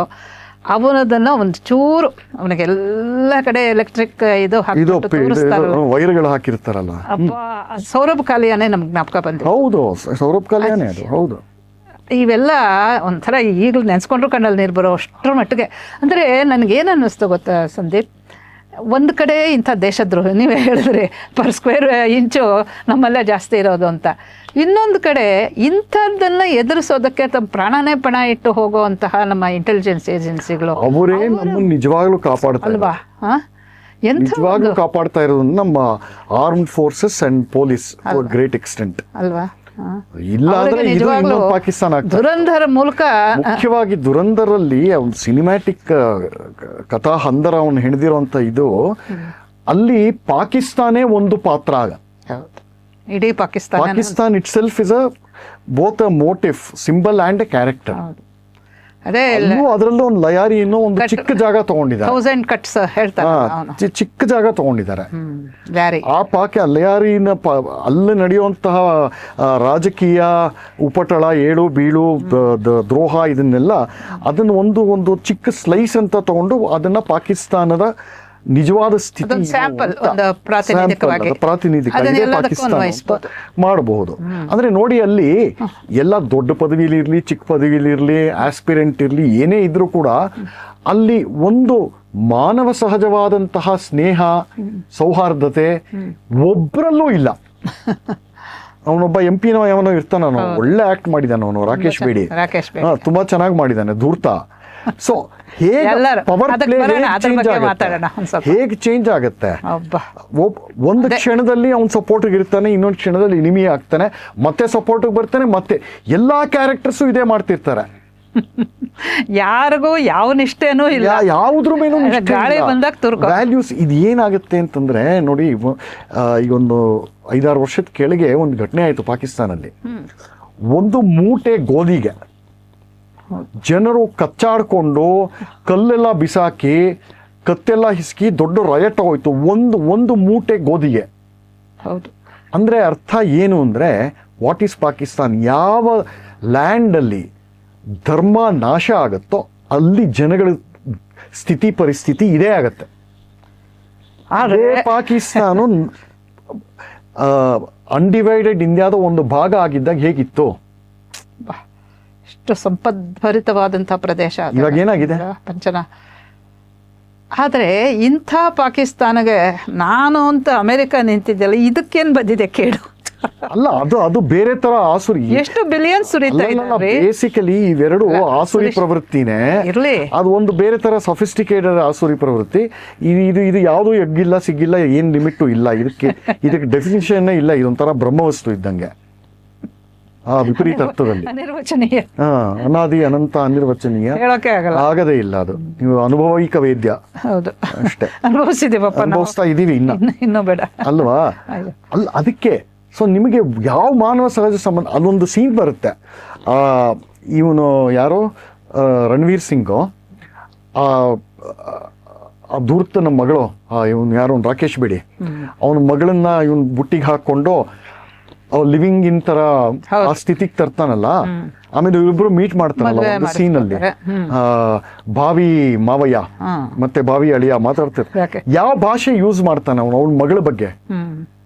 ಏಕ್ 19 ಸಾಲ್ ಕಿ ಲೌಂಡಿ ಯಾಕೋ ಪಟಾದಿಯಾ ಅಂತ. ತನ್ನ ಮಗಳ ಬಗ್ಗೆ ಈ ಭಾಷೆನಾ? ಅವಳನ್ನ ಅಲ್ಲಿಂದ ಕರ್ಕೊಂಡು ಬರೋದಲ್ಲದೆ, ಅವಳನ್ನ ಹುಡುಕ್ಸೋದಲ್ಲದೆ, ಅವಳನ್ನ ಒಂದು ಪಾನಾಗಿ ಇಟ್ಕೊಂಡು ಇವನು ರಾಜಕೀಯದ ಇದು ಡೀಲ್ ಮಾಡ್ತಾನಲ್ಲ. ಏನಂತೀರಾ ಇಂಥದಕ್ಕೆ? ಎಲ್ಲ ಬಿಟ್ಟವ್ರು. ಯಾವ ತಂದೆ, ಯಾವ ಮಗಳು, ಏನ್ ಸಂಬಂಧಗಳು ಎಲ್ಲ ಬಿಟ್ಟವರು ಅಂತ. ಎಲ್ಲೆಲ್ಲಿ ಇಂಥದ್ದೆಲ್ಲ ಯಾವುದೋ ಆಸೆ ದುರಾಸೆಗಳಲ್ಲಿ ಸಂಬಂಧಗಳಿಗೆ ಬೆಲೆ ಹೊಟ್ಟೋಗ. ಏನಕ್ಕೂ ಬೆಲೆ ಇಲ್ಲ ಅಲ್ಲಿ. ಇರೋ ತನಕ ಅಧಿಕಾರ ಇರಬೇಕು, ದುಡ್ಡಿರಬೇಕು, ನನ್ನ ಮಾತು ನಡಿಬೇಕು, ಅದಕ್ಕೆ ಏನು ಬೇಕಾದ್ರೂ ಮಾಡ್ತೀನಿ, ಇಷ್ಟೇ ಅಲ್ಲಿ. ಬಹಳ ಸಿಂಪಲ್ ಆಗಿದೆ ಅಲ್ಲಿ. ಮುಖ್ಯವಾದ ಇನ್ನು ಬಹಳ ಡಿಸ್ಟರ್ಬಿಂಗ್ ಸೀನ್ ದುರಂಧರಲ್ಲಿ ಯಾವ್ದು ಗೊತ್ತಾ? ಅವನು ಇವನಿದಾನಲ್ಲ, ಅವನು ಅರ್ಜುನ್ ರಾಮ್ಪಾಲ್, ISI ಮೇಜರ್ ಕೆಲಸ ಮಾಡಿ ರೋಲ್ ಮಾಡಿದಾನಲ್ಲ, ಅವನು ಎಷ್ಟು ಚೆನ್ನಾಗಿದೆ ಅದು ಸ್ಕ್ರೀನ್ ಪ್ಲೇ ರೈಟಿಂಗ್, ಅದರಲ್ಲಿ ಸ್ಟೋರಿ ರೈಟಿಂಗು. ಆ ರೂಮಲ್ಲಿ ಎಲ್ಲ ಅಲ್ಲಾಹ್ ಅಕ್ಬರ್ ಅಂತ, ಪಾಪ ಇಲ್ಲಿ ಮುಂಬೈಯಲ್ಲಿ ನಮ್ಮನ್ನೆಲ್ಲ ಹೊಡೆದು ಸಾಯಿಸಿರ್ತಾರಲ್ಲ ಅಲ್ಲಿ, ಅಜ್ಮಲ್ ಕಸಾಬ್ ಅಂಡ್ ಅಲ್ಲಿ ಕೂತ್ಕೊಂಡು ನೋಡ್ತಿರ್ತಾರೆ ಈ ವಿಜುವಲ್. ಯಾರಿರ್ತಾರೆ, ಯಾರೆಲ್ಲ ಇರ್ತಾರ ರೂಮಲ್ಲಿ? ಅರ್ಜುನ್ ರಾಮ್ಪಾಲ್ ಇರ್ತಾನೆ, ಮುಖ್ಯವಾಗಿ 3 ಮೌಲ್ವಿಗಳು, ಮುಲ್ಲಾಗಳಿರ್ತಾರೆ. ಅಲ್ಲೇ ಅವರೇ ಅಲ್ವೇ ಅಲ್ಲೇ ಇರೋದು. ಪಾಕಿಸ್ತಾನದ ರಾಜಕೀಯ, ಅದರ ವ್ಯವಸ್ಥೆ ಯಾರ್ಯಾರ ಕೈಯಲ್ಲಿ ಹೇಗೆಲ್ಲ ಆಟ ಇಲ್ಲೂ ಆಡಿಸ್ತಾರೆ ಅದಕ್ಕೆಲ್ಲ ಅಂತ. ಕುಮ್ಮ ಕೊಡೋರು ಇಲ್ಲೂ ಅವರೇ ಇಲ್ಲೇ ಇದ್ದಾರೆ ಅಲ್ಲ ಅದರಲ್ಲೇ ಒಂದು ಡೈಲಾಗ್ ಬರುತ್ತಲ್ಲ, ಈ ಫೇಕ್ ಕರೆನ್ಸಿ ನೋಟ್ ಸಂದರ್ಭದಲ್ಲಿ ಒಂದು ಮಾತಾಡುವಾಗ ಒಂದು ಡೈಲಾಗ್ ಹೇಳ್ತಾನಲ್ಲ, ಇಲ್ಲಿರೋ ಕೌಂಟರ್ ಫೀಟ್ ಏಜೆನ್ಸಿ ಅವರು ಖಾನಾನಿ ಬ್ರದರ್ಸ್ ಇವ್ರನ್ನ ಮುಗಿಸಿದ್ದಾಯ್ತು, ನಮ್ಮ ಉತ್ತರ ಪ್ರದೇಶದಲ್ಲಿರೋ ಮಾಫಿಯಾನ್ ಕೌಂಟರ್ ಫೀಟ್ ಕರೆನ್ಸಿ ಮಾಫಿಯಾನ ನಮ್ಮವರೇ ಮುಗ್ಸಕ್ಕಾಗ್ತಾ ಇಲ್ಲ ಅಂತ. ಎಂಥ ವ್ಯಾಖ್ಯಾನ. ಅದೇ ಹೇಳ್ತಾರಲ್ಲ ಅಲ್ಲಿರೋವ್ರೆ, ಏನಾರ ಹಿಡ್ಕೊಳಕ್ ಬಂದ್ರೆ ಪೊಲೀಸ್ನವರು ಈ ಕರೆನ್ಸಿ ಮಾಫಿಯಾ ಇಂಡಿಯಾಲಿರೋ ಉತ್ತರ ಪ್ರದೇಶದಲ್ಲಿರೋ ಕರೆನ್ಸಿ ಮಾಫಿಯಾನ ಪೊಲೀಸ್ನವ್ರು ಹಿಡ್ಕೊಂಡ್ಬಂದ್ರೆ 2 ದಿನ ಮೇಲೆ ದಂಗೆ ಕರ್ವಾದಂಗೆ. ಯಾವ ಮಟ್ಟದಲ್ಲಿ ಅವರು ಮುಂದಿನದನ್ನ ತುಂಬಾ ಲೇಯರ್ಡ್ ಆಗಿದೆ ನೋಡಿ ಸ್ಕ್ರೀನ್ ಪ್ಲೇ. ಇದು ಯಾವ ಬಾಲಿವುಡ್ ಸಿನಿಮಾನು ತೋರಿಸಿಲ್ಲ, ಇಷ್ಟು ಹಸಿಯಾಗಿ ಓಪನ್ ಆಗಿ ನಿರ್ದಾಕ್ಷಿಣ್ಯವಾಗಿ ಹೇಳಿಲ್ಲ. ಆಮೇಲೆ ಅಲ್ಲಿ ಬಂದಿರೋದನ್ನ ಯಾವುದನ್ನು ಕೂಡ ನೀವು ನಿರಾಕರಿಸೋಕ್ಕಾಗಲ್ಲ. ಇರೋದೇ ಅದು, ಇರೋದೇ ಇದನ್ನ ಕತೆ ಅಂದ್ರೆ ಕತೆ, ಹಿಸ್ಟ್ರಿ ಅಂದ್ರೆ ಹಿಸ್ಟ್ರಿ, ಜರ್ನಲಿಸಮ್ ಅಂದ್ರೆ journalism. Truth is stranger than fiction, as simple as that. ನಿಜವಾಗ್ಲು ಅಲ್ವಾ? ಅಲ್ಲಿ ಹಾಗೆ ನಡೆದಿರೋದ್ರಿಂದ ಅದನ್ನ ನೀವು ಫಿಕ್ಷನ್ ಅಂತ ಹೇಳ್ಕೋಬಹುದು ಅಷ್ಟೇ.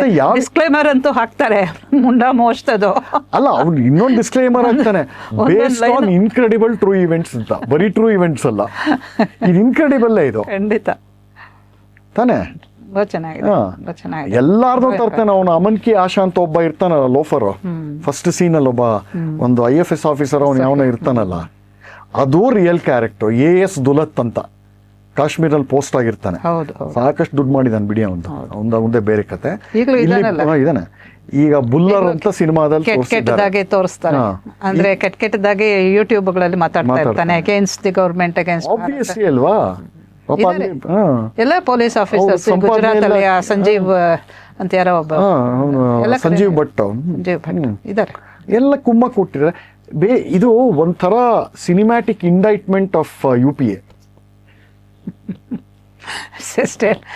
ಅಷ್ಟೇ. ಅದು ವೆರಿ ಅಲ್ವಾ, ಸೂತ್ರ ರೂಪದಲ್ಲಿ ಹೇಳಿರುವಂತ. ಇನ್ನೇನಿಲ್ಲ ಇಲ್ಲಿ. ಸೊ ಅವೆಲ್ಲ ನಡೆದಿದ್ದ ಕಾಲಘಟ್ಟ ಯಾವುದು, ಮುಖ್ಯವಾಗಿ ಇವ್ರ ಕಾಲದಲ್ಲಿ ತಾನೇ ನಡೆದಿದ್ದು. ಖಂಡಿತ. ಸೊ ಯಾವುದನ್ನು ಮುಚ್ಚು ಮರೆ ಇಲ್ಲದೆ ತುಂಬ ಚೆನ್ನಾಗಿ ಇದು ದುರಂದರ್ನ ನಿರ್ಮಾಣ ಮಾಡಿದ್ದಾರೆ.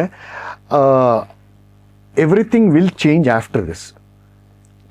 ಒಂದು ಮುಖ್ಯ ಏನಂದ್ರೆ ಇದು ಒಂದು ಪ್ರೆಸಿಡೆಂಟ್ ಸೆಟ್ ಮಾಡಿದೆ. ಅಂದ್ರೆ ಸಿನಿಮಾ ಚೇಂಜ್ ಆಗುತ್ತೆ ಅಂತ ಪ್ರೆಸಿಡೆಂಟ್ ಸೆಟ್ ಮಾಡಿದೆ. ಇಂಥ ಸಬ್ಜೆಕ್ಟ್ ಅನ್ನ ಮುಂಬರುವಂತಹ ಡೈರೆಕ್ಟರ್ಗಳು, ರೈಟರ್ಗಳು ಟಚ್ ಮಾಡಿ ನಾವು ಇದಕ್ಕೆ ಕೈ ಹಾಕಿ, ಯಾವುದೇ ಭಯ ಇಲ್ಲ, ಯಾವುದೇ ಸಂಕೋಚ ಇಲ್ಲದೆ ಇದಕ್ಕೆ ಇಂಥ ಸಬ್ಜೆಕ್ಟ್ ನಾವು ಕೈ ಹಾಕಿ ನಾವು ಜಯಶಾಲಿಗಳಾಗಬಹುದು ಅನ್ನೋ ಒಂದು ಮಾರ್ಗಸೂಚಿಯಾಗಿ ನಿಂತಿದೆ ಇದು. ಸರಿ, ಆ ಅರ್ಥದಲ್ಲಿ ಹೇಳಿದ್ದು ಎವ್ರಿಥಿಂಗ್ ವಿಲ್ ಚೇಂಜ್ ಅಂತ. ಆದ್ರೆ ಇವ್ರು ಹಿಡಿತ ತುಂಬಾ ವರ್ಷಗಳಿಂದ ಇದೆ. ಇದರ ಒಂದು ಡೈರೆಕ್ಟ್ ಅಥವಾ ಇಂಡೈರೆಕ್ಟ್ ಕಾನ್ಸಿಕ್ವೆನ್ಸ್, ಒಂದು ಪರಿಣಾಮ ಹೇಳ್ತೀನಿ. ಮೊನ್ನೆ ಹೋದ ವಾರನೋ ಆಚೆ ವಾರನೋ ಈ ಯಶ್ರಾಜ್ ಸ್ಟುಡಿಯೋಸ್ ಇದೆಯಲ್ಲ, ಅವರು ಒಂದು ಅಡ್ವರ್ಟೈಸ್ಮೆಂಟ್ ಮಗನೇ, ಯಶ್ ಚೋಪ್ರಾ ಮಗನೇ ಇಲ್ಲ, BR ಚೋಪ್ರಾ ಇದು ಮಾಡಿದ್ದು. ಯಶ್ ಚೋಪ್ರಾ BR ಚೋಪ್ರಾ ತಮ್ಮ. ಯಶ್ ಚೋಪ್ರನ್ ಮಗ ಆದಿತ್ಯ ಚೋಪ್ರಾ. ಸೊ ಅವ್ರದ್ದು YRF ಫಿಲಮ್ಸ್ ಅಂತ largest film house production company. ಅವರೊಂದು ಅಡ್ವರ್ಟೈಸ್ಮೆಂಟ್ ಹಾಕಿದ್ರು ಸೋಷಿಯಲ್ ಮೀಡಿಯಾಲಿ, ಬೇರೆ ಬೇರೆ ಕಡೆ ಎಲ್ಲ. YRF is looking for talented story tellers and writers. Direct outcome really. ಅಂದ್ರೆ ಅವ್ರಿಗೆ ಬರೀತಾ ಇದ್ದವರೆಲ್ಲ ನಾಟ್ ಟ್ಯಾಲೆಂಟೆಡ್. ಈ ಜವಾನು ಪಠಾಣು ಇಂಥ ಥರ್ಡ್ ಕ್ಲಾಸ್. ಅಯ್ಯೋ, ಈ ಶಾರುಖ್ ಖಾನ್ ಈ ಮಟ್ಟಕ್ಕೆ ಬೆಳೆಸಿದ್ದೆ ಅದೊಂದು ಸ್ಟುಡಿಯೋ. ನಿಜ. ಅವರು ಅದು ಆ ಬೆನ್ನೆಲೆ ಬಿಲ್ದೆ ಹೋಗಿದ್ರೆ ಇವನು ಇನ್ನೊಬ್ಬ ಕಿತ್ತೋಗಿರೋನು ಯಾವನೋ ಆಗಿರ್ತಿದ್ದ. ಇವನು Shahrukh Khan second grade actor ಆಗಿರ್ತಿದ್ದ. ಇದರಲ್ಲಿ ಪಠಾಣಲ್ಲ, ಆಕೆ ನಮ್ಮ ದೀಪಿಕಾ ಪಡುಕೋಣೆ, ಅವಳ ಡ್ರೆಸ್ಸು ಇದು ನಗ್ನಾವತಾರ, ನಗ್ನ ತಾಂಡವ, ಅಷ್ಟೊಂದೆಲ್ಲ ಬೇಕಾ ಅಂತಾನು ಅನ್ಸ್ಬಿಡುತ್ತೆ. ಒಂದೊಂದು ಊರು ಬಿಟ್ಟವ್ರು ಊರಿಗೆ ದೊಡ್ಡವರು ಮಾಡ್ಬಿಟ್ರಲ್ಲ. BJP ಗೌರ್ಮೆಂಟ್ ಮಾಡ್ತಲ್ಲ, ಅಂಬಾಸಿಡರ್ ಅದು ಏನ್ ಯಾವ ಸುಖಕ್ಕೆ ಮಾಡ್ತೋ ಗೊತ್ತಿಲ್ಲ ಬಿಡಿ. JP ನಡ್ಡಾ ನೋಡಿ. ಸೊ ಈ ತರ ಅಂದ್ರೆ ಆ ಚೇಂಜ್ ತಂದಿದೆ. ಅಷ್ಟು ದೊಡ್ಡ ಪ್ರೊಡಕ್ಷನ್ ಹೌಸು ಇದನ್ನ ಮಾಡಬೇಕು ಅಂದ್ರೆ ನಿಮ್ ಇನ್ ಹೌಸ್ ರೈಟರ್ಸು ನಿಮ್ಮ ಟೀಮ್ ಇರುತ್ತಲ್ಲ ಅದ್ರ ಯೋಗ್ಯತೆ ಏನು ಅಂತ ಗೊತ್ತಾಗೋಯ್ತು. ಅವ್ರನ್ನ ಅಲ್ಲೇ ಬಿಸಾಕ್ಬಿಟ್ರು ಕಸದ ಬುಟ್ಟೆಗೆ ಅಲ್ವಾ? ಇನ್ನು ಹೊಸಬ್ರು ಬರ್ಲಿ ಈ ಅಂತ ತಗ್ಸ್ ಆಫ್ ಹಿಂದೂಸ್ತಾನ್ ಅಂತ ಅಲ್ಲ, ಇವ್ರದಲ್ಲ, ಧರ್ಮ ಅಲ್ಲ, ಧರ್ಮ ಪ್ರೊಡಕ್ಷನ್ಸ್ ಅನ್ಸುತ್ತೆ. ತಗ್ಸ್ ಆಫ್ ಹಿಂದೂಸ್ತಾನ್ YRF ಅಲ್ಲ, ಅದು ಪಿಂಡಾರಿಗಳ ಮೇಲೆ ತೆಗೆದಂತಹ ಒಂದು ಇತಿಹಾಸದ ಆಧಾರ ಇಟ್ಕೊಂಡು ಪಿಂಡಾರಿಗಳ ಕಾಲದ್ದು ಮಾಡಿದ್ದು ಅಂತ ಒಂದು ಫ್ರೀಡಮ್ ಮೂವ್ಮೆಂಟ್ ರೀತಿನಲ್ಲಿ ಅದನ್ನ ಬಿಂಬಿಸ್ತಾ ಇದ್ರು. ಕೆಟ್ಟ ಕೊಳಕ ಸಿನಿಮಾ, ಅದರಲ್ಲಿ ಇತಿಹಾಸನೂ ಇಲ್ಲ, ಪಿಂಡಾರಿಗಳ ಬಗ್ಗೆ ಸರಿಯಾಗಿರುವಂತ ಮಾಹಿತಿನೂ ಇಲ್ಲ. ನಿಮಗೆ ಆ ಪೀರಿಯಡ್ ನೀವೇನಾದ್ರು ತಗೊಂಡ್ರೆ ಬನ್ನಿ, ನನ್ನ ಹತ್ರ ಮಿನಿಮಮ್ 250 ಕತೆ ಕೊಡ್ತೀನಿ ನಿಮಗೆ. ಅದರ ಜೊತೆಗೆ ಅಷ್ಟು ಸಮೃದ್ಧವಾಗಿ ಇತಿಹಾಸದ ಸನ್ಯಾಸಿ ಆಂದೋಲನದ ಬಗ್ಗೆ ಮಾಡಬಹುದು. ಮಾಡಿಲ್ಲ ಅಲ್ವಾ? ನಿಜವಾದ ಹಿಸ್ಟ್ರಿ ಅದು ಮಾಡಬೇಕು. ಆದ್ರೆ ಈಗ ನೋಡಿ, ಆದಿತ್ಯಧರ್ ಅಂತ ಒಂದು ಒಳ್ಳೆ ಟ್ಯಾಲೆಂಟ್ ಇರೋರು ಮಾಡ್ಬೇಕು. ಅದೇ ಇಲ್ಲದೆ ಹೋದ್ರೆ ಮೊನ್ನೆ ಈ ರಜಾಕರ್ ಅಂತ ಒಂದು ಬಂತಲ್ಲ ಸಿನಿಮಾ, ನಿಮಗೆ ನೋಡಕ್ಕಾಗಲ್ಲ, ಅಷ್ಟು ಕೆಟ್ಟದಾಗಿ ತೆಗ್ದಿದ್ದಾರೆ. ಆ ಇಂಟೆಂಟ್ ಎಲ್ಲ ಚೆನ್ನಾಗಿದೆ, ಬಟ್ ಎಕ್ಸಿಕ್ಯೂಷನ್ ಅಲ್ಲಿ ಫೇಲ್ ಆಗುತ್ತೆ. ಯಾರು ಮಾಡಿದ್ದದು? ಯಾರೋ ತೆಲುಗಿನವ್ರು ಮಾಡಿದ್ದಾರೆ. ಅವ್ರ ಉದ್ದೇಶ ಒಳ್ಳೇದೇ, ಎಲ್ಲ ಸೇರ್ಬೇಕು, ಎಲ್ಲ ಚೆನ್ನಾಗಿ ಅವರ ಬರೆಯೋರ ಟ್ಯಾಲೆಂಟ್ ಇಂದ ಹಿಡಿದು. ನೀವು ಏನು ಅಂತಂದ್ರೆ ಬಿಸಿಬೇಳೆ ಬಾತು ಬಿಡಿಯಾಗಿ ಇಂಗ್ರೀಡಿಯೆಂಟ್ಸ್ ತಂದ್ಬಿಟ್ಟು ಅದ್ರ ಮೇಲೆ ನೀರ್ ಹಾಕ್ಬಿಟ್ಟು ತಿನ್ನು ಬಿಸಿಬೇಳೆ ಬಾತು ಅಂದ್ರೆ ಆಗತ್ತಾ? ಹದವಾಗಿ ಪಾಕ ಆಗ್ಬೇಕು, ಕ್ಲೀನಾಗಿ ಅದಕ್ಕೆ ಏನೇನು ಆಗ್ಬೇಕು, ಸಂಸ್ಕಾರ ಆಗ್ಬೇಕು, ಆಗ್ಬೇಕು, ಸರಿ, ಅದಕ್ಕೆ ಬರ್ಬೇಕು. ಆ ಸಂಸ್ಕಾರ ಇಲ್ಲಿಗೆ ಬಂದಿದೆ. ನಿಜ. ಮುಖ್ಯವಾಗಿ ಇಲ್ಲಿ ನಮಗೆ ಪಾಕಿಸ್ತಾನದ ರಿಯಾಲಿಟಿ ತೋರಿಸಿದೆ. ಇದು ಒಂದು, ಇವತ್ತು ಸಿನಿಮಾ ಬಗ್ಗೆ ಮಾತಾಡ್ತಿದ್ದೀವಿ, ನಿಮಗೂ ಎಲ್ಲ ಏನು ದೃಷ್ಟಿಕೋನಗಳಿಂದಲೂ ಧುರಂಧರ್ ಒಂದು ಅದ್ಭುತವಾದಂಥ ಸಿನಿಮಾ, ಅದರಲ್ಲಿ 2 ಮಾತಿಲ್ಲ. ಅದಕ್ಕೂ ಕಾಂತಾರಕ್ಕೂ, ಈ ಚಾಪ್ಟರ್ 2 ಬಂತಲ್ಲ, ಚಾಪ್ಟರ್ 1 ಯಾವುದು, ಅದಕ್ಕೂ ಹೇಗನ್ಸುತ್ತೆ? ಇದು ಕರ್ನಾಟಕದಿಂದ ಬಂದಿರುವಂಥದ್ದು.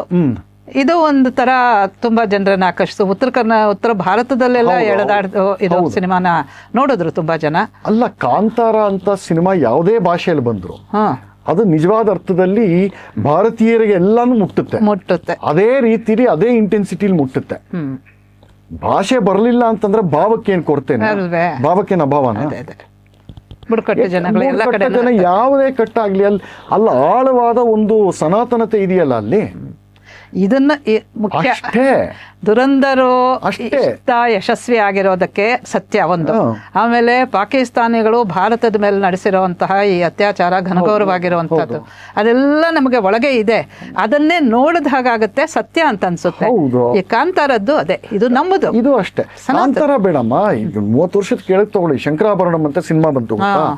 ಅದು ಕೇರಳನಲ್ಲಿ, ತೆಲುಗಲ್ಲಿ ರಿಲೀಸ್ ಆಯ್ತು, ಮಲಯಾಳಂ ಡಬ್ ಮಾಡ್ಲೇ ಇಲ್ಲ, ತಮಿಳಿಗೆ ಡಬ್ ಮಾಡಿದ್ರು, ಹಾಗೆ ಓಡ್ತು. ಅದಕ್ಕೆ ಹೇಳಿದ್ನಲ್ಲ, ಭಾವ ಸಂಸ್ಕೃತಿ ನಿಮ್ಗೆ ಅಲ್ಲಿಗೆ ಕ್ಲೀನ್ ಮುಗೀತು ಅಲ್ಲಿಗೆ. ಇವತ್ತಿಗೂ ಅಲ್ಲಿ ಮಲಯಾಳಂ ಅಲ್ಲಿ ಎಲ್ಲ ಕ್ಲಾಸಿಕಲ್ ರೌಂಡ್ ಅಂತ ಇದು ಸಿಂಗಿಂಗ್ ಕಾಂಪಿಟೇಷನ್ ಇರುತ್ತಲ್ಲ, ಅದು ತೆಲುಗಲ್ಲೇ ಹಾಡ್ತಾರೆ, ಅದನ್ನ ಅಲ್ಲ ಕಲಿತು ಹಾಡ್ತಾರೆ. ಕರ್ನಾಟಕ ಸಂಗೀತದಲ್ಲಿ ತೆಲುಗು ಎಷ್ಟು ಪ್ರಮುಖವಾಗಿದೆ. ತ್ಯಾಗರಾಜ ಸ್ವಾಮಿಗಳೆಲ್ಲ ತೆಲುಗು ಸಂಸ್ಕೃತ. ಇಷ್ಟಿದ ಮೇಲೆ ಇದಕ್ಕೆ ದುರಂಧರು ಇದಕ್ಕೆ ಸಕ್ಸಸ್ ಆಗೋದು. ಅವ್ರ ಜನದಲ್ಲಿ ಯಾವ ಖಾನ್ಗಳು ಸೇರಿ ಇಂಥದ್ದು ಹತ್ರ ಬರುವಂಥದ್ದು 1.11% ಯಾವುದು ಬಂದಿಲ್ಲ, ಬರೋದು ಇಲ್ಲ. ಸೊ ಒಟ್ಟಾರೆ ಹೇಳಬೇಕು ಅಂತ ಹೇಳಿದ್ರೆ ಏನ್ ಹೇಳ್ತೀರಾ? ದುರಂಧರ ಒಂದು ಅತ್ಯಂತ ಯಶಸ್ವಿಯಾದಂತಹ ಚಿತ್ರ. ಅದಕ್ಕೆ ಯಾವ್ಯಾವ ಒಂದು ಎಲಿಮೆಂಟ್ಸ್ ಅಂತ ಹೇಳ್ತಾರಲ್ಲ, ಏನೇನು ಫ್ಯಾಕ್ಟರ್ಸ್ ಒಳಗೆ ಹೋಗಿದೆ, ಯಾವ್ಯಾವ ಪರಿಕರಗಳು ಅದಕ್ಕೆ ಬಿದ್ದಿದೆ, ಅದೆಲ್ಲವೂ ಕೂಡ ದೇಶಕ್ಕೆ ಸಂಬಂಧಪಟ್ಟಿರೋದ್ರಿಂದ, ಎಲ್ಲವೂ ಕೂಡ ಸತ್ಯ ಘಟನೆಗಳಾಗಿರೋದ್ರಿಂದ ಜನರಿಗೆ ಅದರಲ್ಲಿ ಯಾವ ವಿಧವಾದ ಸಂದೇಹವೂ ಬರೋದಿಲ್ಲ.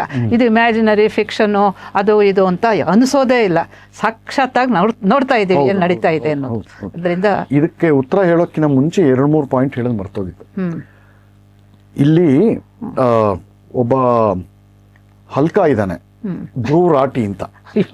ಕೇಳಿದೀವಪ್ಪ ಅಲ್ವಾ? ಬೇರೆ ಇನ್ಯಾವ್ದು ನನಗೆ ಇನ್ನ ಕೆಟ್ಟ ಪದ ಬರ್ತಾ ಇತ್ತು, ಬಟ್ ಬೇಡ, ಅದು ಹೇಳಕ್ಕಾಗಲ್ಲ, ನಾವು ಹೇಳ್ಕೊಳ್ಬಹುದು.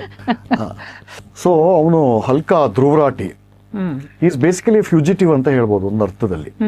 ನಾನು ಆಗ್ಲೇ ಹೇಳಿದ್ನಲ್ಲ, maximum number of traitors per square inch ಅಂತ.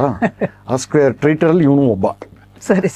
ಈತ ಏನ್ ಮಾಡ್ದ ಅಂತಂದ್ರೆ, ನಾನು ಇವ್ರಿಗೆಲ್ಲ ರಿಪ್ಲೈ ಕೊಡ್ತೀನಿ, ಈ ದುರಂಧರ ಭಕ್ತರಿಗೆಲ್ಲ ರಿಪ್ಲೈ ಕೊಡ್ತೀನಿ ಅಂತ ಆಸ್ ಯೂಶುವಲ್ ಏನೋ ಒಂದು ಮಾಡ್ದ. ಸೊ ಇಂಥವರು ಒಂದು ಸಸ್ಟೈನ್ಡ್ ಆಗಿ ಪ್ರೊಪಗ್ಯಾಂಡ ಮಾಡ್ತಾರಲ್ಲ, ಅವ್ರಿಗೆ ದೊಡ್ಡ ಏಟ್ ಬಿದ್ದಿದೆ.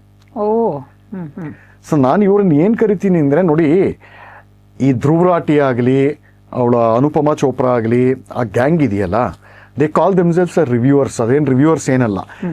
ನಮ್ಮ ನಾಟ್ಯಶಾಸ್ತ್ರ, ನಮ್ಮ ಈಸ್ಥೆಟಿಕ್ ಟ್ರೆಡಿಷನ್ ಪ್ರಕಾರ ಸಹೃದಯ ಸಮೀಕ್ಷೆ ಅಂತ ಕರೀತಾರೆ ರಿವ್ಯೂನ. ಹೌದಾ? ಹೌದು. ಅದು ಒಂದು ಬಿಟ್ಟು ಬೇರೆ ಎಲ್ಲ ಮಾಡಿದ್ದಾರೆ. ಹೃದಯವೇ ಇಲ್ಲ, ಹೃದಯ ಎಲ್ಲಿಂದ ಇವರು ಬರ್ಬೇಕು? ನಿಮಗೆ ಪಾಕಿಸ್ತಾನಲ್ಲಿ you will not find a equivalent of a Pakistani Dhruv Rathee. ನೋಡಿ, so Pakistan was able to bleed by 1000 cuts. ಯಾಕೆ ಅಂತಂದರೆ ಆ ಬ್ಲೀಡ್ ಮಾಡೋಕ್ಕೆ ವೆಯಿನ್ಸು, ನರ್ವ್ಸು ಇವೆಲ್ಲ ಜಾಗ ತೋರಿಸ್ಕೊಟ್ಟವ್ರು ಭಾರತೀಯರು. ಇಂಡಿಯನ್ ಎನೇಬ್ಲರ್ಸ್ ಆಫ್ ಪಾಕಿಸ್ತಾನ್ ನಿಜ ಟೆರರ್. ನಿಜ. ಅದನ್ನೇ ದುರಂಧರ ಇತ್ತೆ. ಅದನ್ನೇ ತೋರಿಸಿರೋದು ದುರಂಧರು. ಭಾರತೀಯರಿಗೆ ನಿಜವಾಗ್ಲೂ ಶೇಮ್ ಆಗುತ್ತೆ, ಸ್ವಾಭಿಮಾನನೇ ಇಲ್ಲ. ತುಂಬಾ ಲಜ್ಜೆ ಅಂತ ಹೌದು. ಅನ್ಸುತ್ತೆ. ಆಮೇಲೆ ಕಾಂದಹಾರ್ ಹೈಜಾಕ್ ಆಯ್ತಲ್ಲ, ಅದೇ ಥರ ಇನ್ನೊಂದು ಹೈಜಾಕು ಇಸ್ರೇಲ್ ವಿಮಾನದ ಒಂದು ವಿಮಾನ 1900 ಎಂಟಬ್ಬೆ 1973 ಅನ್ಸುತ್ತೆ, ಹೌದು. ಅಲ್ಲಾಯ್ತು. ಅವಾಗ I think Ben Gurion or somebody was the ಈ Netanyahu brother. He led the- ಹೌದು. ಅವಾಗ Israel prime minister, president open ಆಗಿ ಹೇಳ್ತಾರೆ, ಇವರನ್ನ ನಾವು ರೆಸ್ಕ್ಯೂ ಮಾಡ್ತೀವಿ, ಒಂದು ವೇಳೆ ಆಗಲಿಲ್ಲ ಅಂದರೆ they have died as patriot for the country ಅಂತ. ಅಲ್ಲಿ ಫ್ಲೈಟಲ್ಲಿ ಇರೋರು ಇದನ್ನೇ ಹೇಳ್ತಾರೆ, ಇಡಿ ಅಮೀನ್ ಕಿಡ್ನಾಪ್ ಮಾಡೋದು ಅವನು ಸಾಬಿನೇ. ತೋ ಅವರು ಹೇಳ್ತಾರೆ ಫ್ಲೈಟಲ್ಲಿ ಇರೋರು, ನೀವು ಸಾಯಿಸ್ತೀರಾ ಸಾಯಿಸಿ ಪರವಾಗಿಲ್ಲ, we proudly die for Israel ಅಂತಾರೆ. ಅಲ್ವಾ? ನಮ್ಮವರು, ಅದೇ ನನ್ನ ಮಗ, ನನ್ನ ಚಿಕ್ಕಪ್ಪನ ಮಗ, ನನ್ನ ಕೊಲೀಗೋ, ಅದೊಂದಿಲ್ಲ ರೀ ನಮ್ಮಲ್ಲಿಲ್ಲ. ಸೊ ಈ ಸ್ವಾತಂತ್ರ್ಯ ಅನ್ನೋ ಪದಕ್ಕೆ ಅರ್ಥ ಏನ್ರಿ? ಈ ಸ್ಥಿತಿಗೆ ತರೋದಕ್ಕೆ, ಈ ದೇಶದ ಮನಸ್ಥಿತಿನ ಈ ದುಸ್ಥಿತಿಗೆ ತರೋದಕ್ಕೆ ಕಾರಣ ಯಾರು? ಕಾಂಗ್ರೆಸ್. ಖಂಡಿತ. ಇವತ್ತು ಅವರೇ ಮಾಡ್ತಾರಲ್ಲ, ನಾರ್ತ್ ಬೇರೆ ಸೌತ್ ಬೇರೆ ಅಂತ. ಇತ್ತೀಚೆಗೆ ತುಂಬಾ ತುಂಬಾ ತುಂಬಾ ಒಂಥರ ಮಾಡ್ತಿದಾರಲ್ಲ. ಸಮಾಧಾನ ಬಂದಿದ್ದು ಅಂದ್ರೆ ಮೊನ್ನೆ ಕೇಳಿದ್ದಾರೆ, ನೀವು ಭಾರತ ಗಣರಾಜ್ಯದಲ್ಲಿ ಇದೆಯಾ, ಎಲ್ಲಪ್ಪ ಇದೆಯಾ ಎಲ್ಲಿದೆ ಅಂತ correct. ಸ್ಟಾಲಿನ್ ಕೇಳಿದ್ದಾರೆ. ಹೌದು, ಹೌದು. ನಮ್ಮವರು ನಾಗರತ್ನ ಮೇಡಮ್ ಕೇಳಿದಾರಾ? ಜಸ್ಟಿಸ್ ಕೇಳಿದ್ರು. Not bad. ಹೌದು, ಅವ್ರದ್ದು ಯಾವ್ದೋ ಒಂದು ಹಾಕಿದ್ರು. ಯಾಕಂದ್ರೆ ಅದು ಈ ಸೆಂಟ್ರಲ್ ಗವರ್ಮೆಂಟ್ ಫಂಡೆಡ್ ಸ್ಕೂಲ್ಗಳಿದೆ, ಹೌದು. ಜವಾಹರ್ ಸ್ಕೂಲ್, ಹೌದು. ಮೊರಾರ್ಜಿ ದೇಸಾಯಿ ಹೌದು. ಸ್ಕೂಲ್ ಇದ್ದ ಹಾಗೆ. ಹೌದು. ಅದು ಒಂದು ಸ್ಕೂಲ್ ಇಲ್ವಂತೆ ಇಲ್ಲಿ ಇಡೀ ತಮಿಳ್ನಾಡಲ್ಲಿ. ಯಾಕೆಂದ್ರೆ ಸೆಂಟರ್ ಇಂದ ಬರೋದೇ ಬರುತ್ತೆ. ಅಂತ. ಅಲ್ಲಿ ಎಲ್ಲಾನು ಬೇರೆದಕ್ಕೆ ಬೇಕು ಸೆಂಟರ್ ಫಂಡ್. ಅಲ್ಲಿ ಹಿಂದಿ ಇದು ತಮಿಳು ಎಲ್ಲಾನು ಹೇಳ್ಕೊಡ್ಬೋದಂತೆ. ಹಿಂದಿ ಬೇಡ ಅನ್ನೋ ಕಾರಣಕ್ಕೆ ಅದಕ್ಕೆ ನೀನ್ ಯಾರು, ಯಾವ ದೇಶದಲ್ಲಿ ಇದೆಯಾ ನೀನು ಅಂತ ಕೇಳಿದ್ದಾರೆ. ಹೌದು. ಇದು ಮೊದಲನೇ ಬಾರಿಗೆ ನನಗೆ ಬಹಳ ಸಂತೋಷ ಬಹಳ ಆಯ್ತು. ಒಳ್ಳೇದಾಯ್ತು. ಅದೇ ಇಂಥ ಸಣ್ಣದ್ರಲ್ಲಿ ನಾವು ಅಷ್ಟೇ. ಸಮಾಧಾನ ಸಮಾಧಾನ ಪಟ್ಕೊ ಅಂತ ಸ್ಥಿತಿ ಬಂದಿದೆ, ದುಸ್ಥಿತಿ ನಮಗೆ. ಇಲ್ಲಿಗೆ ಈ ತರ ಇರೋದು. ಇದನ್ನೆಲ್ಲ ಬೇರೆ ಬೇರೆ ರೀತಿ ಈ ದುರಂಧರ್ ಸಿನಿಮಾ ನಮಗೆ ಬಹಳ ಚೆನ್ನಾಗಿ, ಮುಖ್ಯವಾಗಿ ಅದು ಪರಿಣಾಮಕಾರಿಯಾಗಿ ತೋರಿಸಿದೆ, ಎತ್ತಿ ತೋರಿಸಿದೆ, ಚೆನ್ನಾಗಿ ತೋರಿಸಿದೆ ಏನು ನಮ್ಮ ಸಮಸ್ಯೆಗಳು ಅಂತ. ಮತ್ತೆ ಓಪನ್ ಆಗಿ ಇನ್ನೂ ಒಂದು ಹೇಳಿದಾನೆ, ಡೇಟ್ ಅನೌನ್ಸ್ ಮಾಡಿದ್ದಾನೆ ಏನು ಸೀಕ್ವೆಲ್ಗೆ, ಸೆಕೆಂಡ್ ಪಾರ್ಟ್ಗೆ. ಯಾವ ಮಾರ್ಚ್ ಅಲ್ಲಿ ಏನೋ ಬರುತ್ತೆ, ಮಾರ್ಚ್ 19th ಈದ್ ಹಬ್ಬ. ಅದೊಂದು ಸೊ ನೋಡಿ, ಒಂಥರ ಪೊಯೆಟಿಕ್ ಜಸ್ಟಿಸ್ ಅಂತಾರಲ್ಲ, ಅದು ಒಂದು. ಇನ್ನೊಂದು ನಾವು ಮಾತಾಡ್ಲಿಲ್ಲ, ಮುಖ್ಯವಾಗಿ ಹೇಳ್ತೀನಿ ಇನ್ನೂ ಒಂದು, ಅದು ಅವಾಗಲೇ ಹೇಳಬೇಕಿತ್ತು. ಹೇಳಿ. ದುರಂಧರ್ ನೋಡ್ದೇನೆ ಅದು ರಿಲೀಸ್ ಆಗಿದ ತಕ್ಷಣ ಅದಕ್ಕೆ ಬಂದಂತಹ ಈ ಆಂಟಿ ಪಾಕಿಸ್ತಾನ್ ಅಂತ ಇದೆಯಲ್ಲ, ಬಂದ ತಕ್ಷಣ 2-3 ದಿನದಲ್ಲಿ ಅಷ್ಟು ಗಲ್ಫ್ ದೇಶಗಳು, ಕೊಲ್ಲಿ ರಾಷ್ಟ್ರಗಳು ಬ್ಯಾನ್ ಮಾಡಿದ್ದಾರೆ. 6 ಕೊಲ್ಲಿ ರಾಷ್ಟ್ರಗಳು ಬ್ಯಾನ್ ಮಾಡಿದೆ. ನೀವು ಅದನ್ನ ಹೇಳಲೇ ಇಲ್ಲ. ಯಾಕೆ ಬ್ಯಾನ್ ಮಾಡಿದೆ ಅಂತಂದ್ರೆ, ಇಲ್ಲಿ ಬರುತ್ತೆ ಆ ಇಸ್ಲಾಮಿಕ್ ಉಮ್ಮಾ ಅಂತಿದೆಯಲ್ಲ, ಆಯ್ತಾ, ಇಸ್ಲಾಮಿಕ್ ಕಾಮ್ನ ಒಂದು ಸೌಹಾರ್ದತೆ ಇದೆಯಲ್ಲ, ಅದ್ರ ಜೊತೆ ನಿಂತ್ಕೋಬೇಕು ಪಾಕಿಸ್ತಾನ. ಅದ್ರ ಜೊತೆ ನಿಂತ್ಕೊಳ್ಳೋಕ್ಕೋಸ್ಕರ ಅವ್ರಿಗೂ ಇವ್ರಿಗೂ ಪಾಕಿಸ್ತಾನಕ್ಕೂ ಕಿತ್ತೋಗುವಂತ ಏನ್ ಸ್ನೇಹ ಏನಿಲ್ಲ.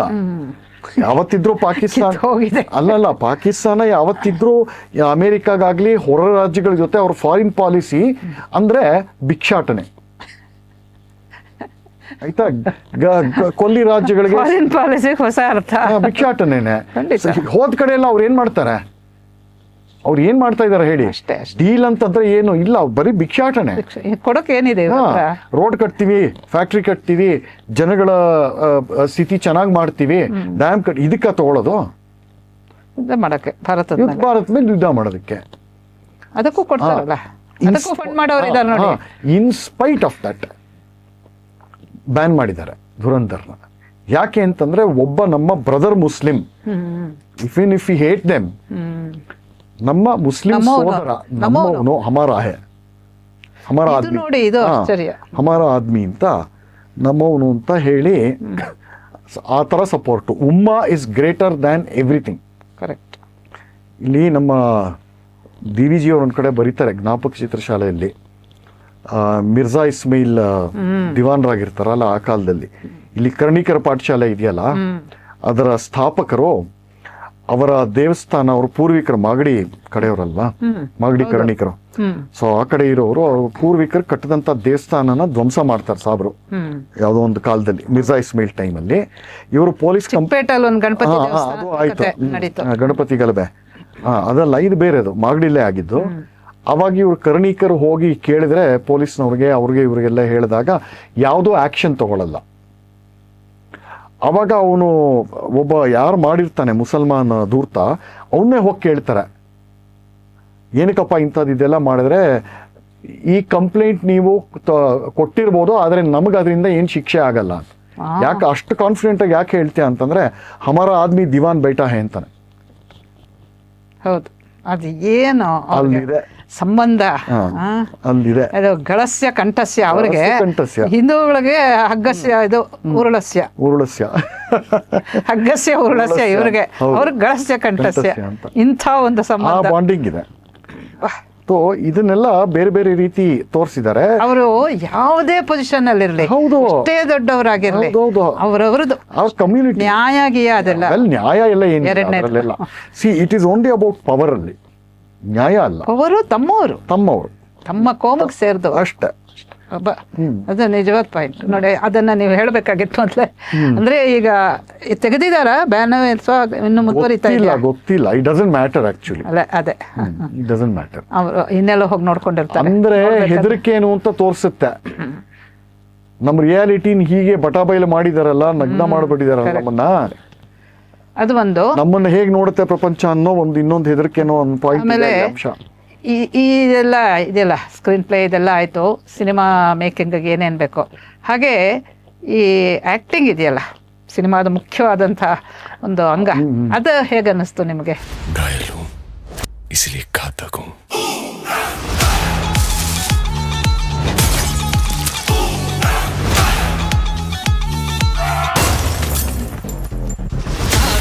परदेसी नू तेन मितदा रोना पै जाऊगा, जोगी दे तेन जोगन होना पै जाऊगा.